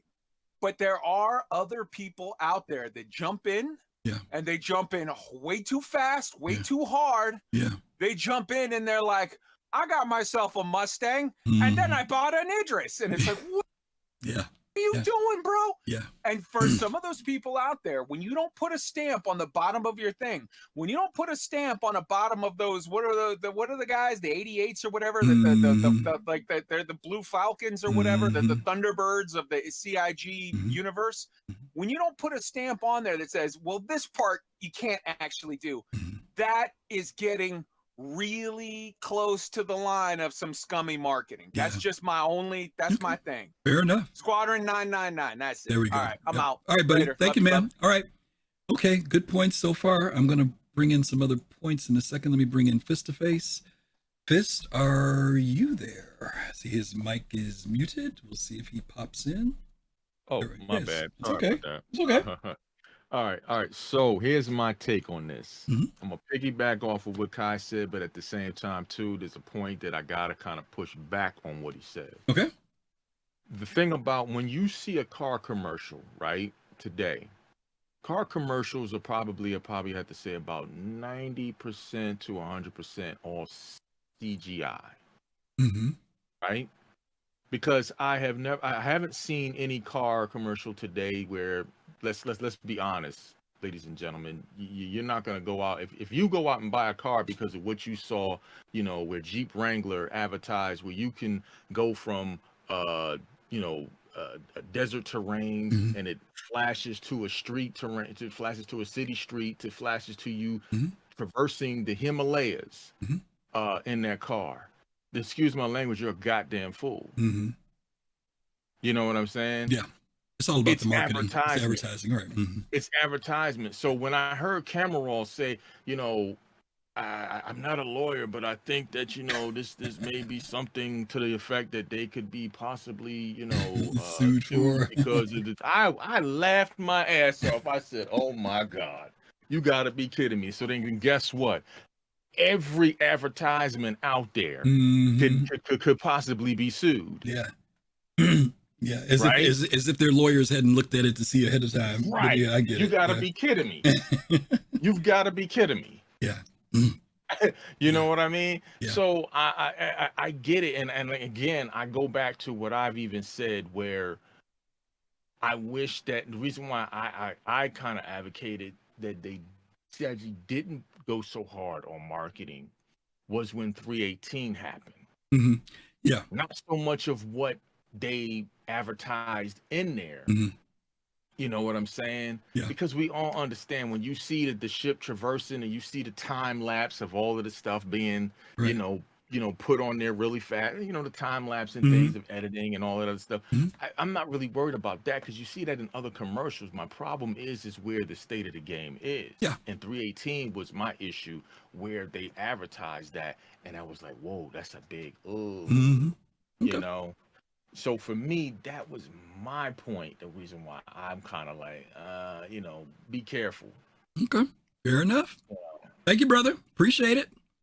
All right, I'm gonna get Odie Z in next, and then I'm gonna give some final commentary. Odie. Hey, how's it going? There he is, back again. Okay, so I have so many issues. Make it only a few. I only got a few minutes. Tighten them up. Go ahead. Okay. First of all, what this guy's saying about, the dream or whatever, yeah, it's Chris's dream. If you don't like it, you shouldn't have backed in the first place. And the other thing is, what's his name? Is his name Camural? I never liked the guy in his videos. The way he conflates a lot of things. And I see a lot of people are conflating a lot of things. Because when people look at the Hull C commercial, they're conflating a difference between a gameplay trailer and a ship commercial. Those are two distinctly different things. You notice that CIG released 3 videos, right? Right. One of them was for the Mirai LX, one of them was Hull C, and what was the last one? 3.20. 3.20. The patch trailer. The patch trailer shows everything in this patch. Right. Everything in that trailer can be done in this patch, right? And this is another thing. I don't know why people think that just because the trailers are made in engine, that means they can't be aspirational as well. Do you remember the Carrick trailer? Yeah. Name anything besides the ship that's in the game. Like climbing up the ropes and everything that was going on in there. That field, that reminds me of like Gladiator when he's like, with the lights, touching the flowers, the grass and stuff. Where is that in the game? Where can I do that? All right, so let me stop you because you went where I was going to go. So I'm glad you're bringing this up. I want you guys to think about every trailer that you've seen from CIG. Ship trailer. Almost every one of them, and Odie, you mentioned the term, they were mostly aspirational. I'm going to go back to, remember when they did the trailer for the first time we saw PvP fighting? They flew in the Redeemer, and they go into this hangar. And we didn't have all this stuff, right? This Redeemer flies into this space station, and it goes, which we didn't have, goes into the space station. CIG employees were doing the control. They all get out, and they go in, and we watch them. And if you remember, there was they had these personal shields that you could throw down on the ground, and the shield would come up in front of you, right? I mean, nobody's barking about where are those shields at, right? This is not the first time CIG has done this. Most recently, when the Vulture commercial came out, somebody said this. Now, I remember somebody saying this. They said, "Oh, that commercial's fake. You can't walk out on the arms of your Vulture like that." I'm doing a series right now on 10 for the Chairman from 2014, April 2014. Chris Roberts says you will be able to have grab boots and to be able to do this, that, and the other. He said that in 2014. So to your point, Odie, there are some things that they put in these trailers, first of all, to say this is where we're going. This is what we want to be able to do. I'm amazed at how many people who didn't look at that trailer for the Hull C and say, this is the first trailer we got where they actually showed pyro. Why are they doing that right now before CitizenCon? Nobody said that.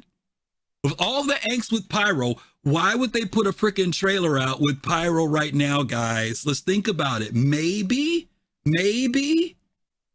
they're telling us something. Maybe they're telling us. Maybe it's just all flash. Maybe it's all marketing. But I don't think CIG, knowing the community right now, the community said we're tired of seeing pyro. Why would they do that? So it's funny how that's why I said it's funny, Odie, that we've kind of gravitated toward the negative with things. And I understand the frustration. I understand people want it so badly.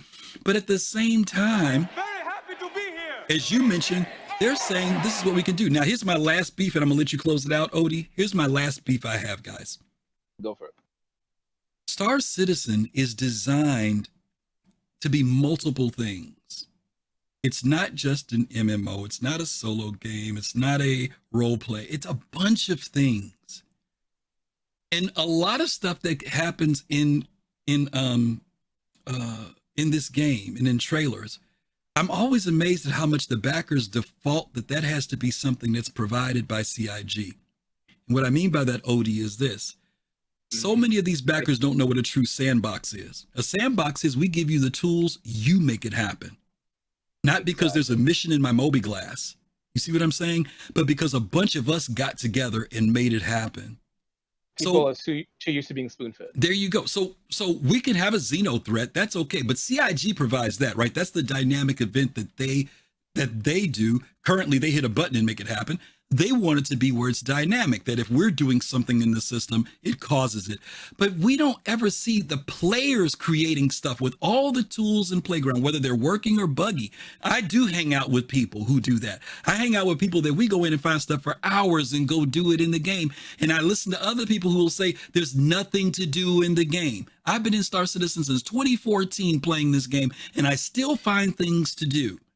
And it hurts my heart that players don't figure out a way to get a bunch of people together and say, well, the missions are broken, but we can go do something. We did a whole raid over freaking Kovalex. We took over the whole Kovalex place and did a whole PvP thing, spent so much time and had fun over there, not because there was something in our Moby Glass, but because we as players created that.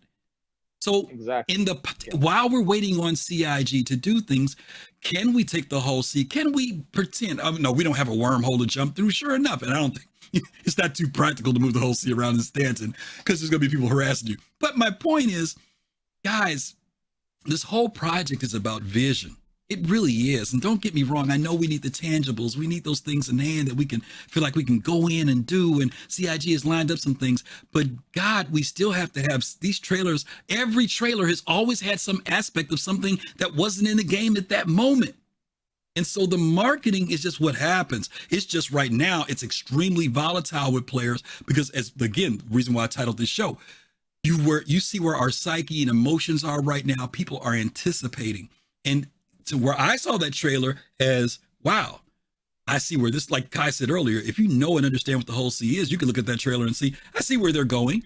But if you're frustrated or you don't know, all you see is, I can't do that. Well, I can't do that. Well, you can't do that. We don't have the SRV yet, blah, blah. Sure, you could say all that, but that's, what I want players to do is I want them to use the imagination that they use in making all of these threads into actually thinking of something to do in the game based on the tools that you have available. Yes. Yes. Think about that. You could literally solve your own problem if you just thought outside of your box. And these guys have heard me say this on the show. Give me a mission to do and I'll do it. I've said this on the show. I've said that I worry about gamer imagination. I worry about it. Because there was a time where we wish we had it. They're creating all these tales on I'm talking about the gamer. You're right, but I'm talking about the gamer's imagination. Our own. Yes, I'm saying these threads that you're. Oh, the threads. Yeah. These are like, this is fiction. Yeah. Because a lot of the stuff is not real if you actually know about the game. Yeah. And another thing I wanted to add on is people forget that these ship commercials are not just for us so we can buy ships. Mm-hmm. They're also in-world commercials that play in the game for later. Yeah. So people are like, oh, but I want it to be like the real experience. Do you want people to put the buggy experience right now bugs in a trailer just so it's real to this? This is not the experience that we're going to be playing at the end of development. Yeah. Nothing we're doing now will play the same way at the end. At the end. So why should they spend time on showcasing, oh, guys, guess what? Some of you may experience instability. Some of you may experience bugs. So what? Yeah. And not everyone experiences that. Yeah. That's what people forget. That's true. Yes, you may have a really great PC, but you just may be unlucky that day. Yeah. Okay? Yeah. These things happen. Yeah. And another thing is, I don't even think that they need to put that this is not indicative of in-game footage. You know why? Because like I said, it's a ship commercial. It's not a gameplay trailer. Now, if they showed gameplay on, like maybe, like one of the dev servers, right? Without any networking, and it was perfect or whatever, and they were doing stuff in there that we couldn't do, or interacting with NPCs in a way that we didn't, then yes, you can say that, that's, false marketing. You're actually showcasing gameplay that nobody can do. Nobody has access to. Right. But that's not what they're doing. It's a tightrope. Because again, remember I said earlier, sometimes it's the players that bring certain expectations to this, and I understand where it comes from. We see it and we want it, and we want to have it in our hands because I don't want to use the word thirstiness. There's a strong desire within gamers, and I'm not just talking about Star Citizen. Because I've been looking at, and I'm not going to get to my Starfield thing today, guys, because I'm at 4:00 and I got to wrap up. But I was going to talk about why is a good game like Starfield being called bad? Because Starfield is actually a very good game. like the things that they're like putting it down for things they never said it was going to do. Exactly. But that's because there's expectations that players want in games now. And like, for example, Admiral was talking about the graphics being so bad. And I saw other people who said, these remind me of graphics from 2017, 2018. But their aspiration was not to make this graphical, beautiful game. They made a game within their engine. They have a certain stylized look to their stuff. It doesn't surprise me. I didn't expect Starfield to look like freaking Unreal 5. I did not look at a Bethesda game to do that. If they did it, that's great. But I didn't see it marketed as that. I didn't even see it as being marketed as super photorealistic. Now, can we talk about the fact that when people say the environments look great, but the characters look bad? Yeah, if you want to talk about that, that's legitimate to talk about that. But if you know anything about Bethesda and Bethesda games, they deliver story and a world for you to go around and do things in. We can harp about seamlessness or loading screens and all. That's all technical stuff, but that's not what Bethesda's about. Now, if you've got these great ideas of what you think the perfect space game is, then you go play Starfield and you get disappointed. That's because you brought those expectations to Starfield.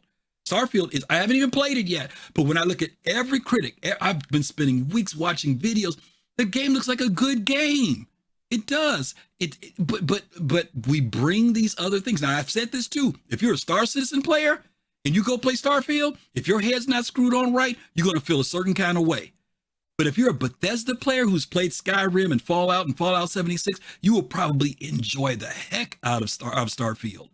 But again, some of that is what we bring. Say your last thing, Odie, I got to wrap it up. I'm supposed to be. I'm just realizing the thing that will actually make gamers' experiences of games a lot better is just don't watch trailers. Yeah, like the old days, right? The old days. None of it.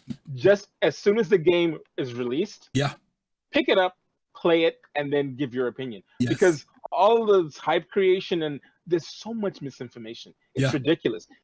People literally will talk themselves out of something that they were into because they let somebody who's misinformed tell them that it's not the way they think it's and it might have been a great thing, right? Great experience, right? Let me show you this last thing real quick, guys. Odie, you're not as old as I am.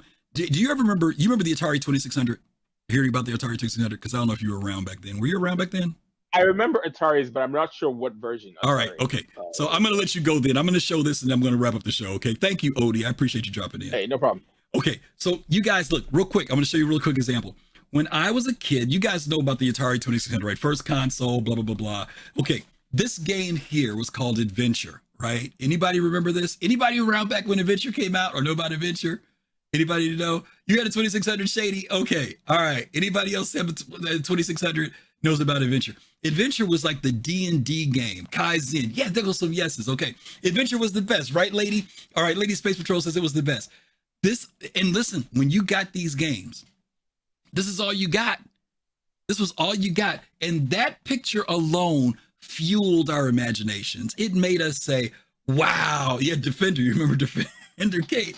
And we were like, especially if you were hearing about because this was like when Dungeons and Dragons was starting to come out. People were pumped up to it. Amiga 500. Way to go, Darth. I had my Amiga. All right. But you guys remember that, right? Now, we were pumped. Dungeons and Dragons. There's the dragon. He's got the key in his hand. There's the person out there with the sword. There's the castle. And we were so pumped up. Let me show you guys what Adventure looked like in real time, okay? This was Adventure. This was level 1 of Adventure. That was you, the dot. Zork. Ooh, you went all the way back, Miles Mad Style. This was going into the castle. This is your sword. Do you guys see the sword that he's carrying? There's the dragon. It looks like a duck. Okay. Zombie picking at the television. Me too. All right, look at that. That's combat. He finally stabs the dragon right here, I think. Boom, that was it. Okay. This was the game. Does that look like a dungeon game to you? Does that remind you of the image on the front of that box? Not at all, right? It's not even like a stick man. It's just a square, right? That's all there was back in the day. That's how you move the key around. You pick up the key so you can actually tangibly hold the key. There's no hands, no feet, no head. And you break into, this is the maze. This is how you got around. Okay, Arachnoid. Oh my God, you really went back. No desync. Yeah. Danger Hobo. Yeah, there's no desync back then, right?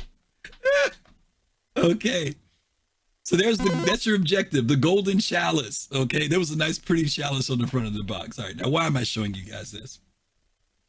I'm showing you this because our imaginations is what fueled this stuff. And was the developer wrong for showing us that? For showing us land and trees and a dragon and a maze, three-dimensional maze and a castle? You know, were they being deceptive? Were they trying to fool us? No, our imaginations took us someplace.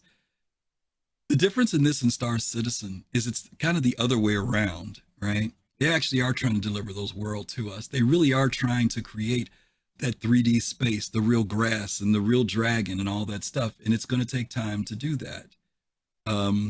So, you know, I understand the frustration, gang. I really do. You know, everybody's a little tired. You know, some people are a lot tired. Okay. But keep your expectations in a good place. Let's look forward to CitizenCon this year. If you need to step back from the game, step back from the game. There's nothing wrong with that. Protect your mental health, your emotional health, and everything else. For some people, it's like, I'll come back when it's done. For some people, they can take the roller coaster ride. Okay. It's not an easy ride to take though, guys. It really isn't. Okay. And if nothing else, stop spending money if you feel that bad. Okay. Anyway, I'm going to wrap it up. Thank you guys for being here today. You guys are so awesome. Really appreciate all the great conversation and stuff we had today. Want to talk about what we've got going on and what's coming up next. Pardon me.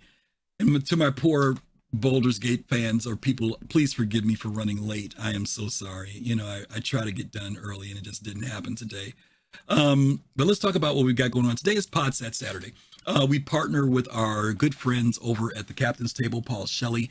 You guys can visit with him 6 p.m. Eastern time for the Captain's Table. He brings on other content creators and guests to talk about the state of the game. And you guys know Paul is a wonderful, wonderful person. So definitely check him out. Excuse me. Want to talk about some next week. I mentioned earlier, we reached our $3,000 goal. Our $3,000 goal for St. Jude Children's Hospital, and we're aspiring to $10,000 by CitizenCon weekend. We need your help to get us there. We are still at $3,020. We want to reach our next goal of $4,000. We really are trying to make our way up. On next Sunday, October 1st, we are going to be doing a 12-hour live stream, our very first 12-hour live stream, where we have many guests who are going to be joining us. I mentioned some of them earlier. Space Tomato's going to be here. Stardrum Grim is going to be here. I can't think of who else is going to. I don't know if Nubify, you're still out there. I think I sent you an invite. If you haven't checked your Twitter, check it. We're bringing in a whole lot of our friends to come in. You guys can get to hear their thoughts on where we are with 320, all the other great things that are going on in the game. Thank you so much for that follow. Thank you so much. Oh, that sub. That was a sub. Thank you so much for the sub. I didn't see who did it, but thank you so much for that. So that'll be next Sunday, 12 hours, 10 a.m. Eastern, 10 p.m. Eastern. Come in anytime, drop in, hang out with us. We're going to have a great time next week. And then also a part of that Sunday, you know, we do our Sunday show at 8 p.m. Eastern time. We're going to be doing this topic here called Planetary Playground. Things that you can do in Star Citizen now and in the future when it comes to entertainment and fun and beyond just going out and doing trading or cargo or mercenary missions. They actually have in the lore that they're going to be fun things to do. Maybe you want to go to a concert or a fashion show, or maybe you want to just go someplace and sit and watch the sunrise and set. We're going to be talking about racing, all types of fun, entertaining things that you can be doing in the Star Citizen universe. So hopefully you guys will be able to join us for that next Sunday at 7 p.m. Eastern time. But don't forget, we're going to be on all day, virtually, virtually all day next Sunday. So join us for that, okay? Other than that, I think that's about it. Let me get my stream together here so I can get ready to do a raid. We are going to raid our friend, Mr. Kimmy65. When you guys get over and see Kimmy, let him know that you came over from Soul Voices. If you like what you see, make sure you follow him. Again, thank you to everybody who came in and shared their thoughts and opinions today. All of our good friends who are out there. Thank you guys so much. We appreciate you. And that was Odie. Thank you for that sub, brother. Appreciate you. You guys, take care of yourselves. Stay safe as always. Peace, love, and soul. And we'll see you real soon. Have a good one. Ciao.